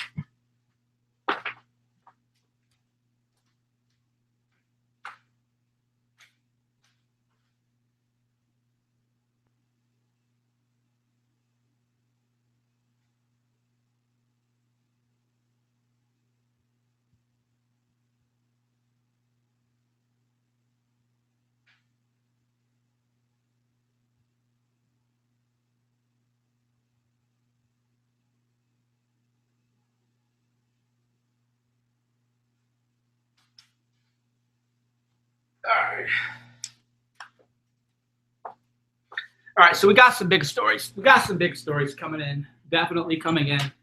But right now we're talking about the Kathy Griffin thing. Fake Taper did kind of disavow, but it was a little tepid. So here's what Fake Taper said. We'll decide if this is good enough. And I am reading some of your comments on YouTube also. Fake Taper said, thank you for the super chat, $5 super chat. Great work, Mike. The hand sign, however, is 666. No, it's not. It's goofy. I don't know where the hell you guys did that stuff from. So Fake Taper has said, for those asking, I said on air that I thought the beheading imagery by Griffin about the president was disgusting and inappropriate. So Fake Taper has issued a tepid disavow. A tepid disavow. Now, we all know if it were the other way around, that he would not just issue a tweet, there would be pandemonium. So what I tweeted out is, Jay Taper disavowed Kathy Griffin's satanic death threat, but will Anderson Cooper still do New Year's Eve with her? CNN must issue a statement. So what Fake Taper did is not good enough. CNN has to fire her. It's not enough to say, oh, it was disgusting. No, Fake Taper. No, that's not how any of this works. If it were one of us, what would you be doing? You'd be calling advertisers, wall-to-wall coverage, culture of violence. Oh, my God, can't believe it. Da-da-da-da-da. It would be just never-ending. It would be unrelenting, so it's going to be unrelenting on you. This is definitely not enough. So if you're on YouTube, you can now watch. If you're on YouTube, then you can get that tweet. So hold on. So I'm gonna Periscope that Fake Taper disavowed. Fake Taper disavowed. Not enough. So let's go. So hold on. We gotta fire this up, okay?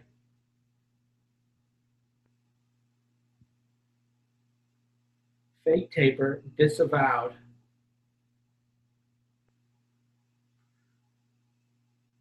Kathy Griffin, but CNN still employs her. And we're going to tag at Anderson Cooper, Anderson Pooper, as some people call him, and at Don Lemon. So it really isn't enough for them to just say, oh, you know, Mike, I just saw where Anthony Weiner was out on bail. Yeah, generally generally for a crime like Weiner's, you are on bail before you go to prison. So that isn't surprising to me. That's just kind of like standard procedure. All right. So we need more advertiser boycotts. All right. So if you're on YouTube, bear with me. And we're back. Mike Cernovich taking on the satanic rituals, the cultists at CNN. So development, Fake Taper has disavowed the satanic ISIS imagery of Kathy Griffin, but that is not enough. Kathy Griffin does host the New Year's Eve event. She is employed by CNN with Don Lemon and Anderson Cooper. So, well, sorry, Fake Taper. Sorry, Fake Taper. Some tepid disavow is not enough. We all know what y'all would do if I did that with Hillary Clinton's head. We all know what y'all would do. Y'all would be saying, Don Jr. tweeted out to Cernovich. Oh, my God.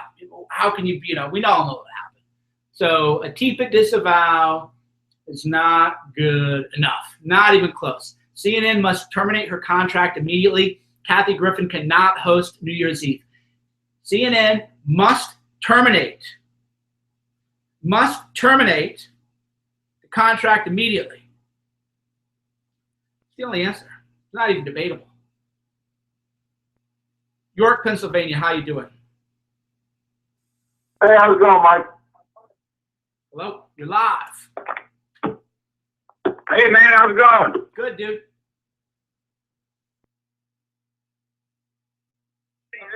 All right, have a good day, my friend. Technical difficulties. I'll come back to you. New London, Connecticut. How you doing?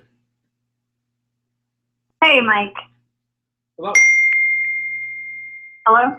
We hear you. You're live worldwide. Okay. Well, I just want to say that you seem like a really genuine guy, and I really love your content, but I'm not going to keep stroking your ego. The most important thing I want to get out is that Kathy Griffin, George Soros, Jacob Schwartz, Anthony Weiner, Saul Alinsky, and Marina Abramovich all have one thing in common. They're all Jews. Search YouTube for how to stop genocide and the Kalergi plan. Hitler Okay then. Okay then. Seattle, Washington, how you doing? My name's Carrie. I just wanted to phone and thank you for posting the CNN advertisers. I have a Subaru and I phoned Subaru and I was actually on hold for about a half an hour. So I'm hoping that those are people complaining. But when I talked to, I just wanted to let you know, when I talked to the support gal, she was horrified by the image and was adamant that whenever complaints or people that are concerned about their marketing phone in, that they take it seriously and that they forward those messages on to the marketing.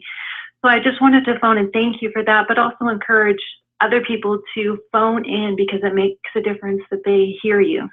So thank you for everything you do. Thank you for your call. Thank you for calling Subaru. So we just had a wonderful caller who, you know, there's a list now of the advertisers for CNN. We do need you to get on the phone. We need you to tag these people on Twitter. We need you to tag the advertising companies and let them know that a CNN employee is making satanic, ISIS-like death threats to the President of the United States and that this is what they support. CNN has not issued a statement about this. CNN has not issued a statement about Kathy Jones.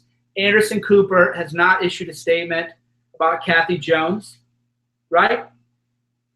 None of this. So I'm going to go to Anderson Cooper. Anderson Pooper, as a lot of people call him, because Anderson Cooper said that he pooped on a desk or something. Gross. I don't know why Anderson Cooper poops on desks, but he said one time on air that he pooped on a desk. Kind of gross. Not really, you know, not really seeing Anderson Pooper hasn't disavowed it yet. So CNN has not issued a statement yet about Kathy Griffin. So I'm going to have to tweet that out. We're in the war room right now. We're in the war room right now. CNN has yet to issue a statement about satanic ISIS death threats made by its employee, Kathy Griffin. Contact their advertisers. So let me get that list of, so let's find that list again. CNN advertisers. We need to call them. We need to email.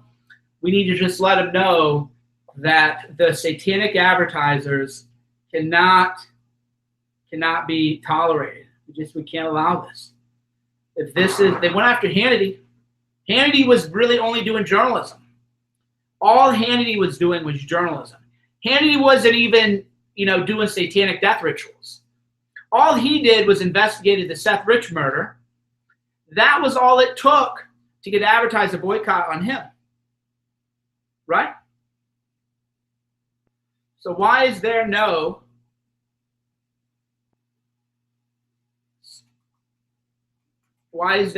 advertiser boycott on CNN, right? This is really, really, really simple. So we have a list of their advertisers, and we're getting people on it, dude. We're people calling, Twitter, the whole thing. CNN has not issued a statement. So my current tweet now on my timeline, if you go to twitter.com/Cernovich, CNN has yet to issue a statement about satanic/ISIS death threats made by its employee, Kathy Griffin. Contact their advertisers. So we are doing a major blitz, calling CNN advertisers, calling them, Twittering them, letting them know that satanic ISIS death threats by its employees, they better issue a statement. They have not issued a statement disavowing this. So even liberals, oh my God, even liberals. So Joe Concha, who works at The Hill, who's a pretty straight shooter, he says, if you're CNN, you announce immediately that Kathy Griffin will no longer be hosting your New Year's Eve special. Right now, this is a liberal guy. So even liberals are like, dude, this is disgusting, right? So this isn't just like a Trump thing.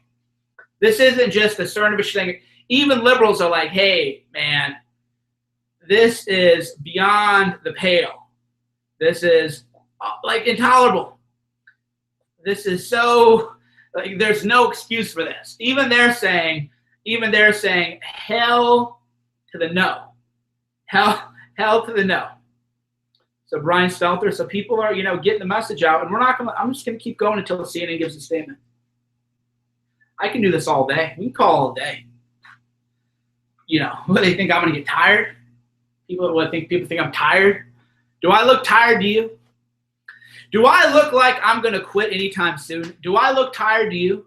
Do I look like, hey, I'm done with this. I'm done with Kathy Griffin. I can't stay on the air anymore. We're just going to keep going. Super chat from BA. All these talking heads are freaks behind closed doors. Cerno's still breaking the news with scoops we need. Get after it, man. Thank you for the super chats, BA. Appreciate it. Appreciate it. All right, we'll take a few more calls. Victorville, California. How you doing? What's up, Mike? Good afternoon. Good afternoon.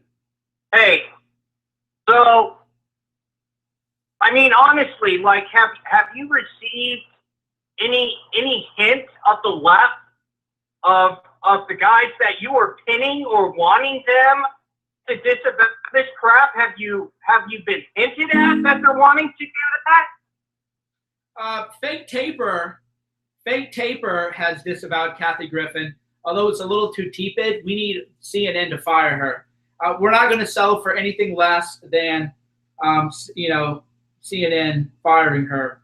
There's really no. I'm with you. No question. We just can't tolerate this. Oh. Well, really quick, I was at the VA today, man. Shit, that's what you get when you do 2 tours and you get wounded each tour, man. You gotta have a lot of doctor's appointments. But anyway, I pound the ground with you, Mike, because I showed everybody that I was in contact with a photo of what they're doing to our president. Mm-hmm. I'm like, and they were blown away. They were like, no, that isn't, they were like, the media not disavowing that? I said, yeah, man, get your head out of your ass. So good job, Mike. Thanks for putting this out there, brother. I agree. Thank you for your call. Appreciate it. Hope you get well. Good luck with the VA, my friend. Thanks, man. Yeah, I mean, this is so beyond the pale that even, if CNN doesn't fire her, like, we win. If CNN doesn't fire her, what do I want? As a strategist, as a congressional candidate, what does Congressman Cernovich want? Well, I want CNN to hire her. I want Kathy Griffin on CNN every day. I want Kathy Griffin in the Washington Post and the New York Times. I don't want them to fire her. Because every time she's on there, we're going to put that image up there. I don't want her fired. I want her on there forever. People going, we're going to go after your sponsors. Oh, really? Sponsored by Gorilla Mindset right here. You think you can't go after my sponsors? Self-published, supported by the people. Go after, call Gorilla Mindset. Hey, I would like to call a complaint about Mike Cernovich. He's really giving disreputable brands to the Gorilla Mindset brand. Oh, wait, there's Mike Cernovich. 850 reviews on Amazon. Gorilla Mindset has over 2,000 reviews on Audible and across all the Amazon platforms. So go ahead, contact my sponsors. Cancel your Gorilla Mindset subscription. Go ahead. Go after my sponsors. Go cry. Go cry more. I also have a book on Trump, MAGA Mindset, Making You and America Great Again. Trump book, Gorilla Mindset book. MAGA Mindset, Gorilla Mindset. Go after my sponsors. Go do it. Call them. Call and complain. At the time I published this book, I had 135,000 Twitter followers. Fake news. I don't have 135,000 Twitter followers. I got like 275,000, something like that. Mike Cernovich is the best-selling author of Gorilla Mindset, a filmmaker and an independent journalist with over 135,000 Twitter followers. Wow. Life comes at you fast. I do not have 135,000 Twitter followers. Fake news. I have 275,000. So there you go. Pick up a copy of Gorilla Mindset. pick up a copy of MAGA Mindset, and you can learn how I can just go do this all day because I got the mindset game on fleek.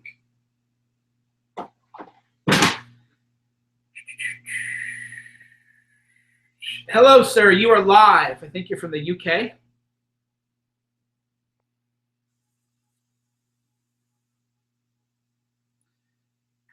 All right, so I think we talked to everybody. I think we got everybody. All right, so I'll give the number out again. So I think we talked to everybody. So I'll give the number out one more time. 866-438-1487.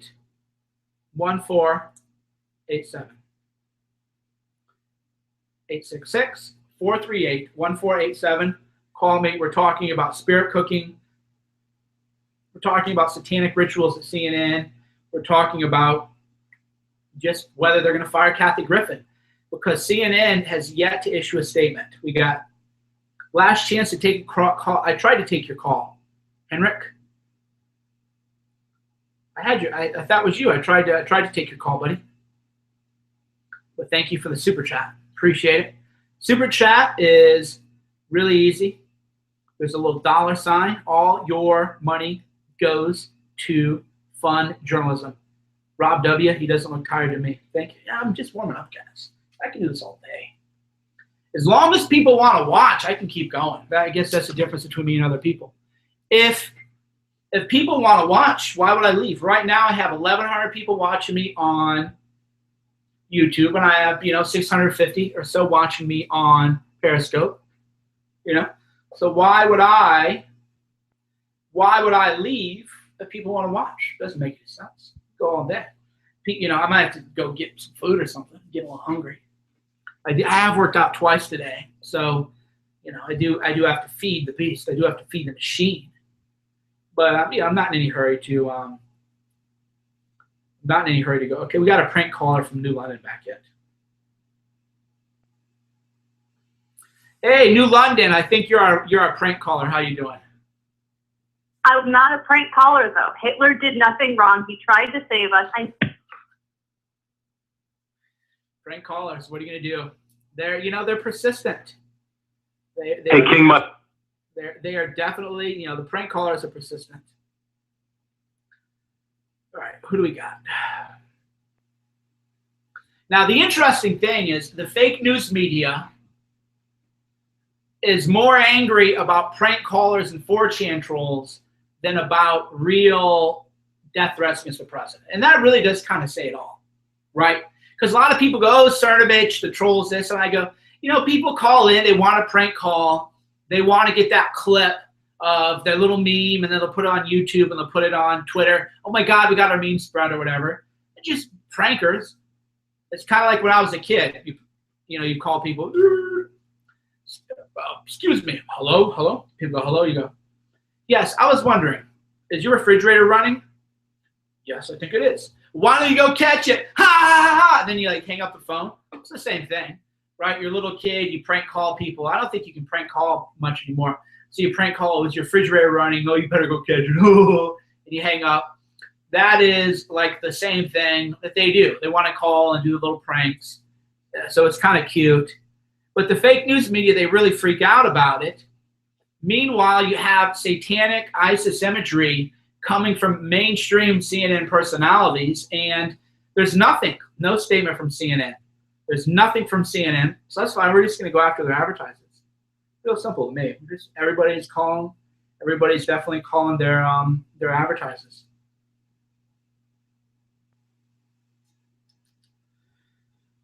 All right, what are we doing now? We're going to take some calls. We're definitely going to take some calls. The advertisers, we're going after them. We're not going to stop. We can't stop. What's that Miley Cyrus song? It's We Who Rule the Night. Oh, wow. Steph and Molly got a good meme from Molyneux. I don't know how somebody can participate in the no-hate campaign yet threaten the President of the United States hypocrite much. Hypocrite much. Very, very sickening. All right, so what's going on? We got more calls. All right, we'll start taking some calls.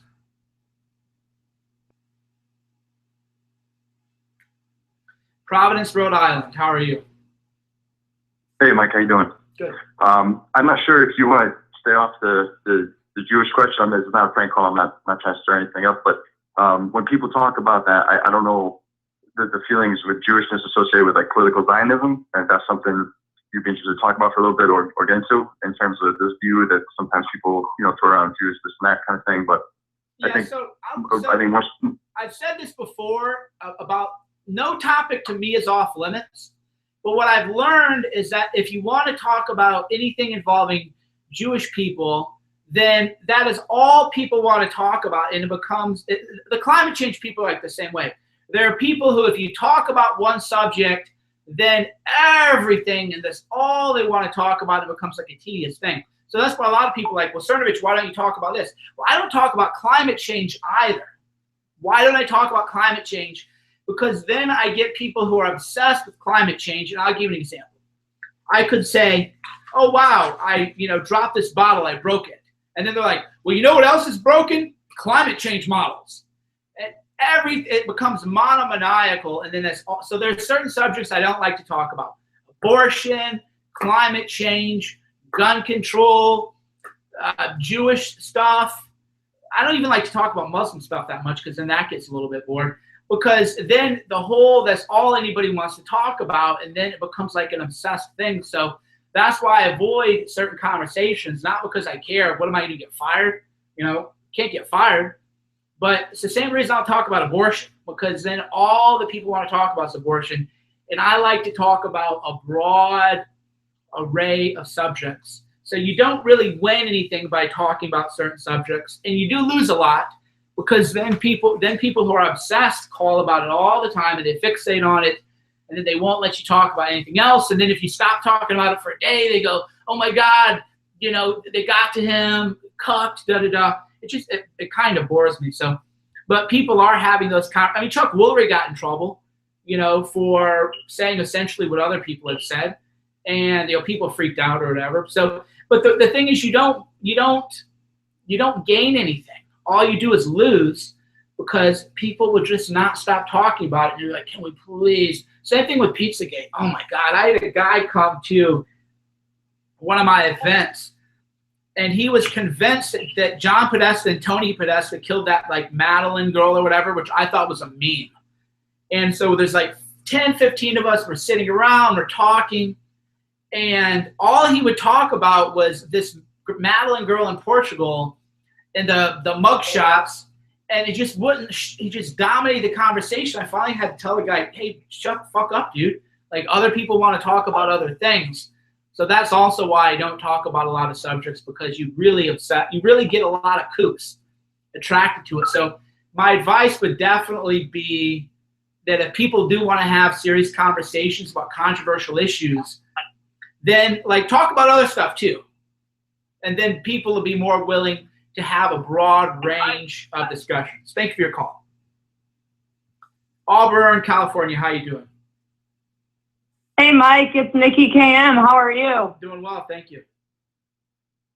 Just wanted to say that I'm enjoying all of the news you've been putting out today on Griffin, and that, I just went through and saw all the information. Thanks for doing all of this work. You've been doing really good work. I've really appreciated it. So I just want to call and say thank you. Thank you. Appreciate the call. All right. You have a good day. You have a good day. Sorry, I clipped her off. You have a good day. Sorry, I clipped you off a little too soon. Bethany, Ohio, how you doing? Hi, Mike. Hello. This is Dr. D. How are you? Yeah, I was curious to know your opinion about Anthony Weiner in this less than 2-year sentence that he's received for possession of child porn. Oh, he should be doing 10 years. Oh, my God. That's at least a 10-year offense. Mandatory minimum. No, it's a total travesty. Right. Anthony, 2 years for what he did, man, if you were just a regular person without that's a 10-year sentence. Weiner, if he were anybody else, would be doing 10 years easily in federal prison. That sentence is a complete and total disgrace. It is, and what I don't understand is I thought that he was in the process of making a deal with the FBI to basically, you know, implicate, you know, Hillary Clinton, Huma Abedin, et cetera, et cetera. I mean, all of his, you know, testimony was supposed to have been used to, you know, to charge them with, you know, a number of, you know, high-level crimes. So, you know, what happened to that so-called deal? Yeah, I mean, the FBI, James them. Comey killed it. I mean, James Comey killed that investigation. I mean, how did Uma hang out with Weiner so much, and what really did she know, right? So, yeah, Exactly. that's why Comey had to be fired, because James Comey didn't even want charges brought against Weiner. He wanted to cover up Weiner's underage sex crimes for sure. Very, very sick guy. Right, and so I'm just wondering, you know, what is Trump and his administration, you know, going to be doing to, you know, make things right? I mean, because here again, you know, Hillary's got a free pass, Huma's got a free pass. I mean, nobody's, you know, that's involved, you know, with this whole, you know, cabal is being held accountable for their crimes. And then meanwhile, you know, what is happening is that they're crying about us, right? Well, they're crying about trolls on the internet. I get trolled a lot. You guys just heard me. Trolls call in. Trolls want to spread their memes, right? So, but I don't cry about the trolls. I think the trolls are funny. I think the pranks, you know, they're trying to push the edge and shock people, but it doesn't really shock me. Hitler did nothing wrong. See, they keep calling back in. If you call me back again, I'm going to post your number publicly. So I've been very polite with the trolls, but if you do it again, then I will post your number publicly. And, you know, so now you know that's just the way it's going to be. Sorry about that, miss. We had a prank caller calling again. All right, so we lost that one. Philadelphia, how you doing? Hey, what's up, Mike? How you doing? Doing well, thank you. I just want to let you know that CNN aired a Satanist special once back in 2015 called "This Is Life" with Lisa Ling to try and normalize Satanism. Gotcha. Thank you. It doesn't surprise me. Thank you for the call. Yeah, CNN is all, you know, tried to normalize things. We got a couple super chats. Rob W. Hey, Mike, I'm sitting here like, how is this Seth Rich thing not unraveling the corruption? What is the holdup? Any thoughts on that? Hey, man, I'm right with you. This should be way bigger. But if you try to cover the story like Sean Hannity did, they'll go after your advertisers. I mean, think about that. There were advertiser boycotts against Sean Hannity. I need to tweet this out. God, this is a hot take. There were advertiser boycotts against Sean Hannity for doing journalism. Death threats by CNN employee and nada. Let that sink in. Let that sink in is getting kind of played out, but I don't know. It's still, to me, let that sink in is, I use it more like ironically. Taylor Britton says, is Griffin think to bait Trump people to train? No, we're not baiting. Kathy Griffin is just desperate. She's always done this. So I'm old enough to remember Kathy Griffin always desperate for fame. So this is just her trying to get, you know, a ton of attention. So there's no like 4D chess here. She's just an idiot. Henrik. And the last try, Henrik. Well, Henrik, what's your number? You're from Sweden. So I don't see a Sweden caller. Maybe this is you. Henrik, is this you? Yeah, it's Hello? me. Can you hear me? I can't. Hello. Welcome. You got Great through. to speak to you, Mike. Good to speak to you. Yeah, I tried a few times. I don't know why. Probably the deep state in Sweden too. Exactly. I'm sorry if I'm going a little bit off topic here, but to me, I would like your take on Donald Trump's European tour. When he met Angela Merkel and Emmanuel Macron and all those crazy people. What's in Trump's head in that case? Well, does he really have any reason? Go ahead. You seem to have an opinion. To save So what Europe? Pardon? Yeah. So what's your take on it? I'll ask you your take, and then I'll give you my take.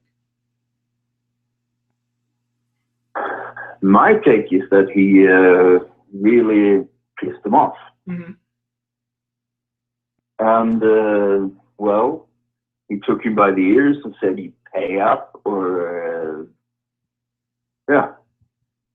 Yeah. So you want to protect it. That's the whole thing with NATO is that Trump, the U.S. has been funding NATO and paying all the NATO stuff. Thank you for the super chat, Carol. They've been paying for all like the NATO stuff. And Americans were kind of like. But the main thing is the immigrant crisis. That is what we are facing right now. That's a huge problem. Mm-hmm. Yeah. And I'm not really sure if I can even get to. Will Trump push some levers on the European leaders to stop this fucking madness? I don't know, man. A lot of us in America, I did a documentary on Sweden that I gave away for free called Invasion about the crisis. There's also a good documentary called Dying to be Multicultural. And it's about a documentary about Sweden. It's called Dying to be Multicultural. And I tweeted that out because they actually used a bunch of their footage as B-roll. It was really good. They said I could use their footage for B-roll as long as So yeah, Sweden dying to be multicultural is So yeah, there's a lot going on there, man. A lot of us in America, though, we get a lot of pushback from Sweden about it, and the Swedish people have to unite against this, and they have to do something about it for sure. Yeah, but I mean, Sweden. You're talking about the elites of Sweden. Mm-hmm. They don't represent the people. It's Yeah, no, I feel you, man. They're the people have to unite grassroots, just like in America we took down or tried to take down our dictators in the GOP, and the Bernie people tried to take down their dictators in the DNC. The Swedish people, you have to run candidates and work hard to take down the dictators for sure. Yeah, we're doing the best we can. Yeah. And keep fighting. To be honest, keep fighting. Anyway, thanks for. You're welcome. Thanks for listening to me. Have a good day, my friend. Yeah, I mean, it's demoralizing. The Swedish people, they're feeling the heat, dude. They feel demoralized. That's how the American people felt before Trump ran. So Sweden needs a Trumpian-like figure to arise out of the ashes and really just kind of take control and take back their country. All right, Periscope people. The pedophiles have invaded the Periscope as usual, hating on me. This is what they do. If you're watching on YouTube, we got a super chat coming in from Carol Hogan. Thank you, Carol. If you're watching on YouTube, hit the like button. We've been getting a lot of dislikes from the pedophiles. Pedophiles are all over the Periscope. They're all over the YouTube downvoting things. And we're used to it, though. Every time we talk about this stuff, we have these pedophile groups are organized on Twitter. A lot of people don't realize that there are major pedophile rings on Twitter, and they have private DM groups. And whenever I come and do an expose and expose the pedophiles, they send out messages to all the people in their pedophile rings, and then they all come in and avoid or try to attack. But it always fails because they're pedos, man. That's why they prey on children. But it is good to know. It is good to know that these sick people are out there. Cincinnati, Ohio, how you doing? Yes, can you hear me? We can. Okay, I'm calling about this thing, and it was posted May 11th, and only 2 U.S. media outlets picked it up. It was the Washington Times and Newsweek, and I'm actually reading it from the Moscow Times, but it says, Russian hacker claims the United States agents pressured him to confess to Clinton's cyber attack. And from the article, it says, A Russian man detained on hacking charges has told reporters that he was pressured to confess to a cyber attack on former U.S. Secretary of State Hillary Clinton. Yevgeny Nikulin was arrested in October 5th, 2016 in the Czech Republic at the...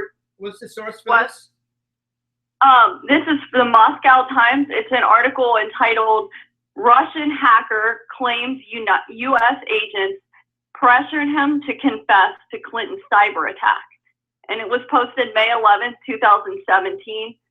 And it says that this guy is accused of hacking the servers of several U.S. companies, including LinkedIn and Dropbox, between 2012 and 2013. Russia also wants his extradition. They're saying that he stole money from online web money accounts. But he says that he had been offered his freedom and U.S. citizenship if he confessed to a cyber attack on former U.S. presidential candidate Hillary Clinton. He wrote in a letter, he said, "They told me you will have to confess to breaking into Clinton's inbox for U.S. President Donald Trump on behalf of Russian President Vladimir Putin. In exchange, his interrogators promised U.S. citizenship, an apartment, and money," he said. He said that he refused the deal, but that his interrogators promised that they returned, and that and the Czech police confirmed that he had been interrogated by the FBI, but did not give any further details. So today I found out that apparently they made a decision, and the court in the Czech court said that he can be extradited to either the U.S. or to Russia. And I guess he's appealing his decision, and then he's waiting on a final decision from the Czech justice minister. He said he's willing to go to Russia, but he doesn't want to go to the U.S. He says he's innocent. So, but no mainstream media coverage really for this at all I could find, except for Newsweek and the Washington Times. Well, DM me, and I'll investigate. Yeah, I can't, that's why I rely on all of you to provide me information and sources. So, yeah, DM me on Twitter, and I'll take a look at it. Thank you for your call. All right, thank you. Bye. We got a caller from Philadelphia. How are you? Hey, this is Jack, actually in Pittsburgh, but I still have my Philly area code. Just reached out to say I want to thank you for your coverage of the whole Kathy Griffin beheading debacle. Again, I think you're on point with essentially what you're talking about. I mean, this is some sick fantasizing about the death of Trump, and I don't know what was more frightening, the severed head or Kathy Griffin's face. She kind of looked like Jar Jar Binks after a heroin bender. But I wanted to ask you about, we have something popping up in Pittsburgh, an organization called Indivisible Pittsburgh that just spammed me for an event calling about they want to get to the bottom of Russia and Trump and all of this. It doesn't seem to be organic, and I wondered if, if there could be ties from some other thing. And how do we counter this? I know we've talked about this before. I've heard this bounced around. Do you think it would be beneficial if regional organizations were to sprout up but had something tied nationally, like something intertwining them?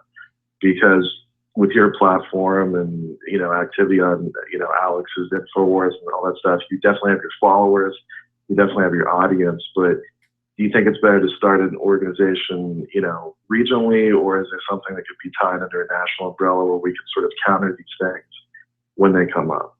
Yeah, so we're working on that's what we're doing on social media today. So as far as the Russia stuff goes, all the big money from the DNC is going into the Russia stuff.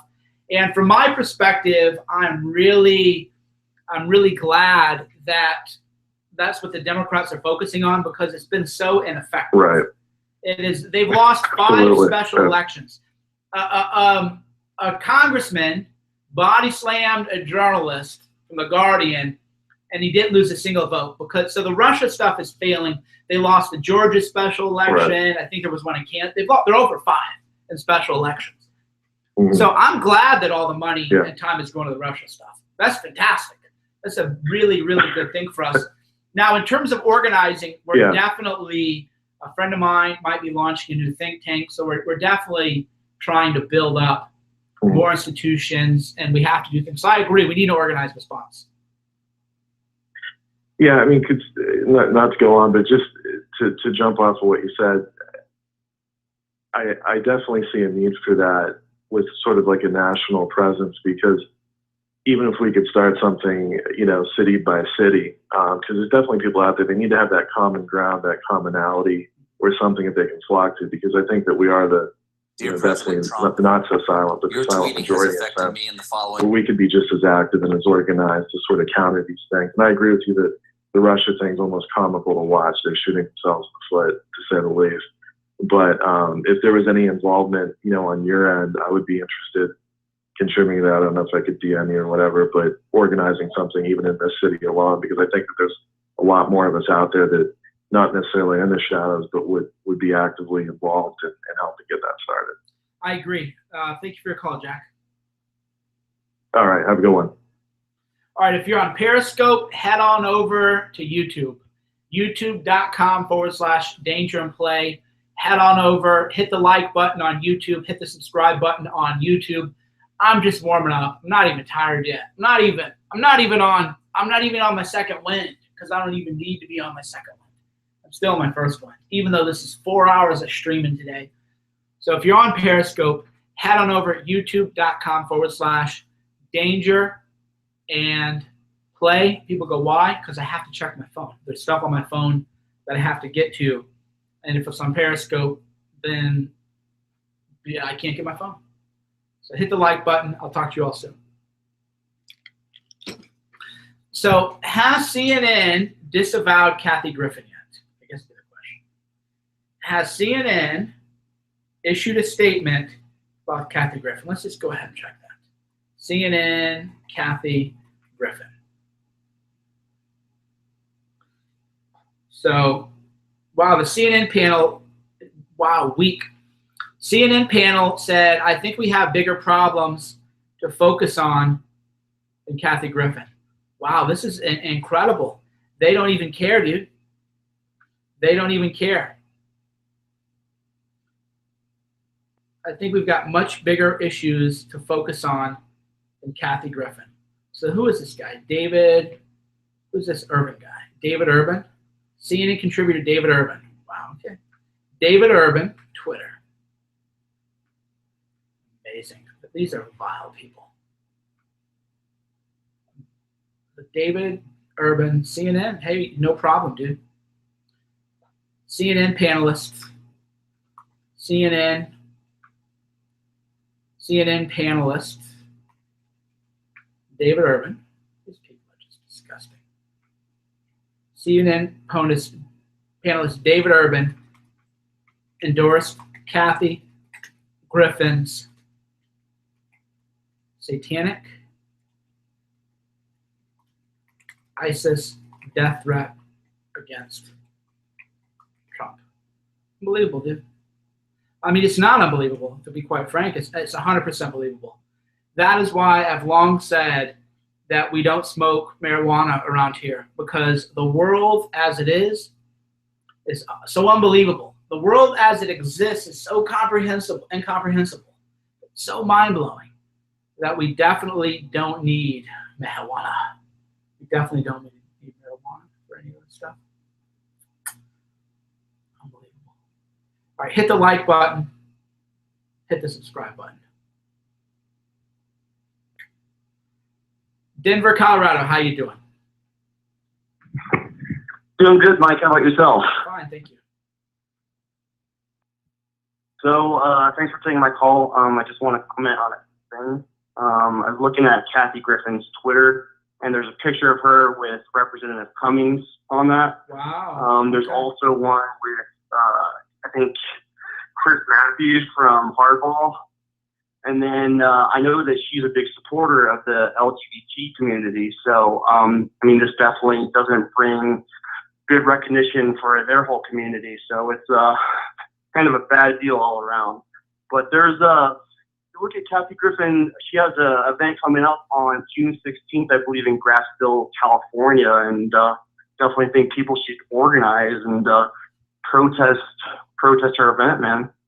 Yeah, so the issue is she is deliberately trolling to get attention, and I don't want to give her attention by actually organizing her. What I want to do is attack. What I want to do is attack the CNN advertisers. So I'll tell you strategically. Strategically, Kathy Griffin wants to play the Milo playbook. Let's do something outrageous, wound people up, and then you get a lot of attention and everything else. And that's fine. That's fine if she wants to do that. But giving her that attention and having a protest actually plays into her hands. So if we want to attack her and scalp her, then we don't go to her event and protest. What we do is we organize a boycott of the CNN advertisers. What we do is we look for the vulnerabilities. This is strategic thinking. Yeah. So we think, well, Kathy Griffin wants attention. We're not going to give her the attention. We're going to use this and her way, her move as a way to attack Anderson Cooper, Don Lemon, Fake Taper, Brian Stupor, everybody who works at CNN, right? That's our attack vector. Is let's not give Kathy Griffin the attention she desires. Let's throw all of our fire at CNN by demanding they issue a statement, demanding that they disavow, and by boycotting the advertisers. That's how we kill them. But I like what you're thinking. But right now we're focused, and we might do that. You know, we'll keep that arrow in the quiver, as they say. But right now we really want to go after CNN's advertisers hard. Thank you for the call. Yeah, thanks, Mike. Appreciate it. All right, so what else we got going on here? We got let's see here. Salon has done a hit piece on me. Kathy Griffin's bloody Trump head photo is red meat for the manic right. So Salon, which has endorsed pedophiles in the past, is of course trying to attack me for blowing the whistle on this. So pro-pedophile Salon endorses satanic ISIS death threats. Big shocker there, right? Shocked about that. Shocked. They're on the record as being pro-pedophile. So who really cares what they have to say? We all know what they're going to say. They're going to promote the pedophilia. No question about it. Definitely no question about it. Slate is hating on me about the Kathy Griffin stuff. They go, Mike Cernovich, alt-right personality and Pizzagate theorist Mike Cernovich. These people are so boring, dude. That's all they got. They're so boring. People bore me to death. That's why I don't even respond to hate pieces. They're just boring. I don't want to bore you by talking about what the fake news is saying about me. San Francisco, California, how you doing? From the belly of the beast, I tell you what. So I know you got high energy. Let's branch out a little bit on something different. I'm in the Bay Area. There's two things I want to bring up. Number one is Yvette Falarka and her ilk. Do you think Sessions will start targeting those people, going after them, etc.? I'm sorry, I'm walking on the street. Number two is a different subject matter, which is the way in which college-educated kids are being brainwashed through gender studies, ethnic studies, and all this stuff, and they're basically raising a bunch of idiot communists. Do you think, how can we prevent that kind of thing? Is there a way that we can start getting conservative teachers in there more, pushing for that? I mean, I know there's not enough money for most conservative people, especially highly educated ones, but... The colleges are kind of lost. We just really need, what we really need is for our own alternative platforms and to get people out of colleges and to get people jobs. That is why I promote people so heavily, is we need to get people off the grid, off the economic matrix. The colleges and universities, they're already gone. I don't really know how we're going to ever take those back. That's a dead cause. Yeah, but if we can get people to become successful, to be entrepreneurs, to live off the economic grid, then free speech would flourish, and then the left is going to win because we actually have ideas. All the left has is gore and Satanism, for sure. Well, and the beehive mentality. I mean, I can't tell you. I mean, I live in SF, and it's like, I can't even argue with people. I'm a libertarian, a constitutionalist. I mean, I try to argue with people, and I just look at them like, who are you? Like, you just called me a racist, and my niece and nephew are half black. Like, who are you? They are loonies. That's the way it is, man. Thank you for the call, my friend. So what about a Beth Falarca? I don't know what that is. You know, the head of BAM, by any means necessary out here. Yeah, I haven't been following that much. What do you guys want to do? I guess. Do you think Sessions will make a pointed effort? Because to me, he should be labeled as terrorist. Yeah, he won't. He should. They're so out of touch, dude. He's worried about marijuana. That's kind of another conversation. I'm so disappointed. I'm so disappointed in marijuana. That's where the priority. We have domestic terrorism. Yeah, we have domestic terrorism by Antifa, and they're worried about marijuana. That's we'll do a Periscope on that. In my opinion on that, which is that's pretty dumb, dude. One more quick thing. Who do you think's going to take the head of the FBI? Oh man, there's no info coming out on that. Anybody claiming to have an inside track on that is full of it. Trump doesn't even know who he's lying yet. Yes, I'm not even going to hazard a guess. Great talking to you. I'd love to buy you a beer if you're ever out in Frisco. I had a meetup there, a month or two back. I'll be back, so I'll let people know. I'll DM you. God bless. Okay, God bless. Thank you. Yeah, crazy. Jeff Sessions worried about marijuana. Worried about marijuana of all the things, dude. That's what they're focused on. Marijuana. Well, there's some good memes coming out of this. So yeah, Kathy Griffin is getting what she wants, which is attention. So here, I'll tweet that out. Kathy Griffin is getting what she wants, which is attention. Kathy Griffin is getting what she wants, which is attention. The key is to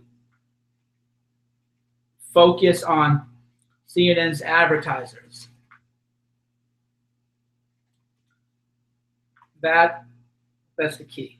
So people are definitely, in a way we play into Kathy Griffin's hands by giving her attention, but that's fine if we can go to the advertisers. But you have to maintain strategic focus, and the strategic focus is we have to go after the advertisers. It's not, we're not going to do anything by going after her. The advertising is the only thing that matters. Otherwise, she'll just sell books on it and laugh her way, all the way to the bank, dude. So we can't really do anything about that. But what we can do is go after CNN, go after their advertisers. YouTubers, hit the like button, hit the subscribe button. Hit the like and subscribe button on YouTube. We got more calls. We have more people online. So, yeah, we still haven't gotten anything from CNN yet. Right now, so the only reason I'll take more calls, people on hold, is right now I'm trying to find out if CNN has issued a statement yet. I'm not seeing it. And moreover, David Urban said, it's not a big deal, dude. He made his Twitter private. Yeah, he just said, no big deal.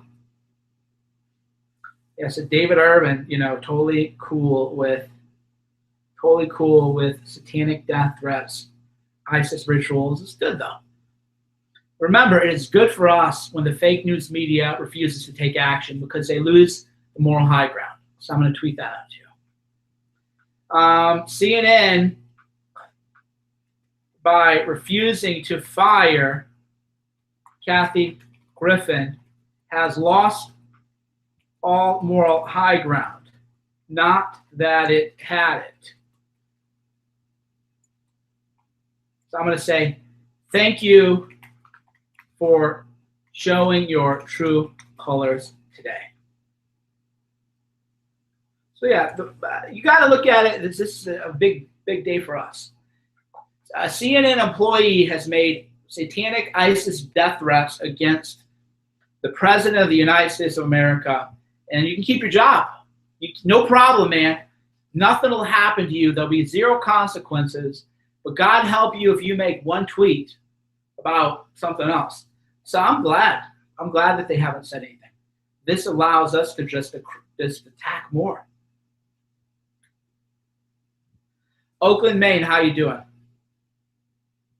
Hey. Hi. Hello.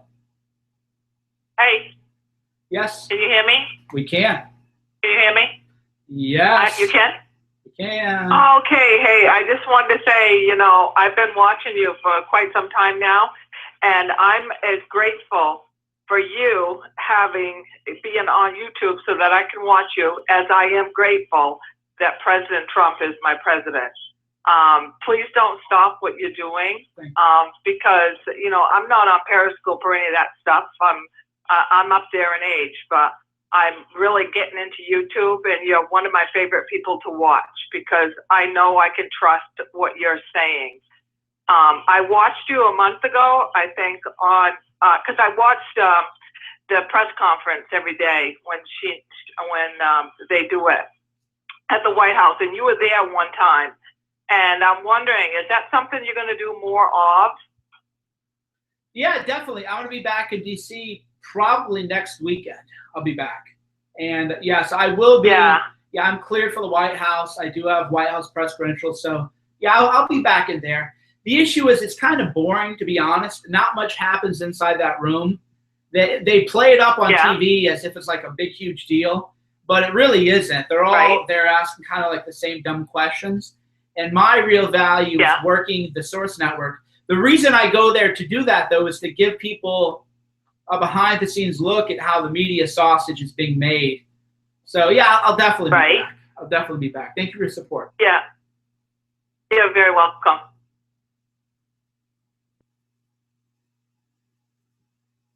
Miami, Florida. Hey, Mike, what's up, bro? I just wanted to say, I don't know if anybody's been noticing, but apparently we shot down a North Korean missile today. And if anybody's really been paying attention, it seems like it's more of a crime to try to make peace with Russia and get out of Syria than it is, you know, to not do that. It seems like the entire deep state wants a war with Russia. There always has to be a bad guy. It's like North Korea, Russia. If anybody, I'm sure you saw that John McCain said that Russia is a bigger threat than ISIS. Yeah. Says it all, which is, really. He funded he funded ISIS. John McCain is a terrorist. There's no question. And this guy is basically, I mean, I don't know if he's just getting more and more senile or if he's literally just a part of a global puppet to just distract us. And I don't know where I heard or read this, but in 2016, Obama tried to make a deal with Putin and get out of Syria, but the Department of Defense said no, and then they attacked Syrian air base. And he tried to do it, but the Department of Defense didn't let him do it. They just wanted to perpetuate this war in Syria. Right, exactly. And so they're, and they're basically doing the same thing with Trump. So, you know, any kind of Russia talk, let's make peace with Russia, is not gonna play because they're just constantly bashing that Russia bad, North Korea bad, when in all reality, we really don't know what's going on over there. It's just a cluster bomb. I mean, it's nonsense. And then I wanted to say something, but I don't want to get into too much detail because then we'll get way off topic into conspiracies and stuff. But a couple of weeks ago, I was listening, and you said something about Antarctica, correct? Yeah, there's a lot of like Russia. A lot of people are going to Antarctica, which is weird. Yeah, so there's a lot of conspiracy theories behind that. But right now the elites are obsessed with Antarctica. And I don't know if there's some like cult thing going on or some like ritual black magic, but it's definitely weird, man. It's definitely weird. Okay. I don't want to talk about it, but you have my number there. If you want to call me later on, I'll tell you what I think is going on, but I'm not going to say it over on live. Gotcha. There's no question because it'll just go way off a tangent. But I think I have some of it. All right. I can always email it to you too. All right. Thanks for the call, my friend. Yeah, Antarctica's weird. You got it, bro. Weird stuff going on. Clarenville, how you doing? How you doing? Can't hear you.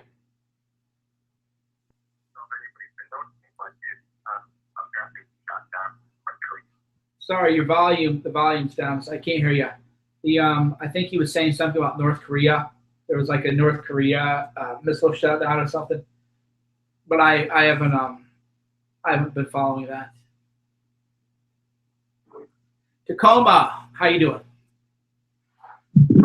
Hey, what's going on, Mike? Let me take you off YouTube here.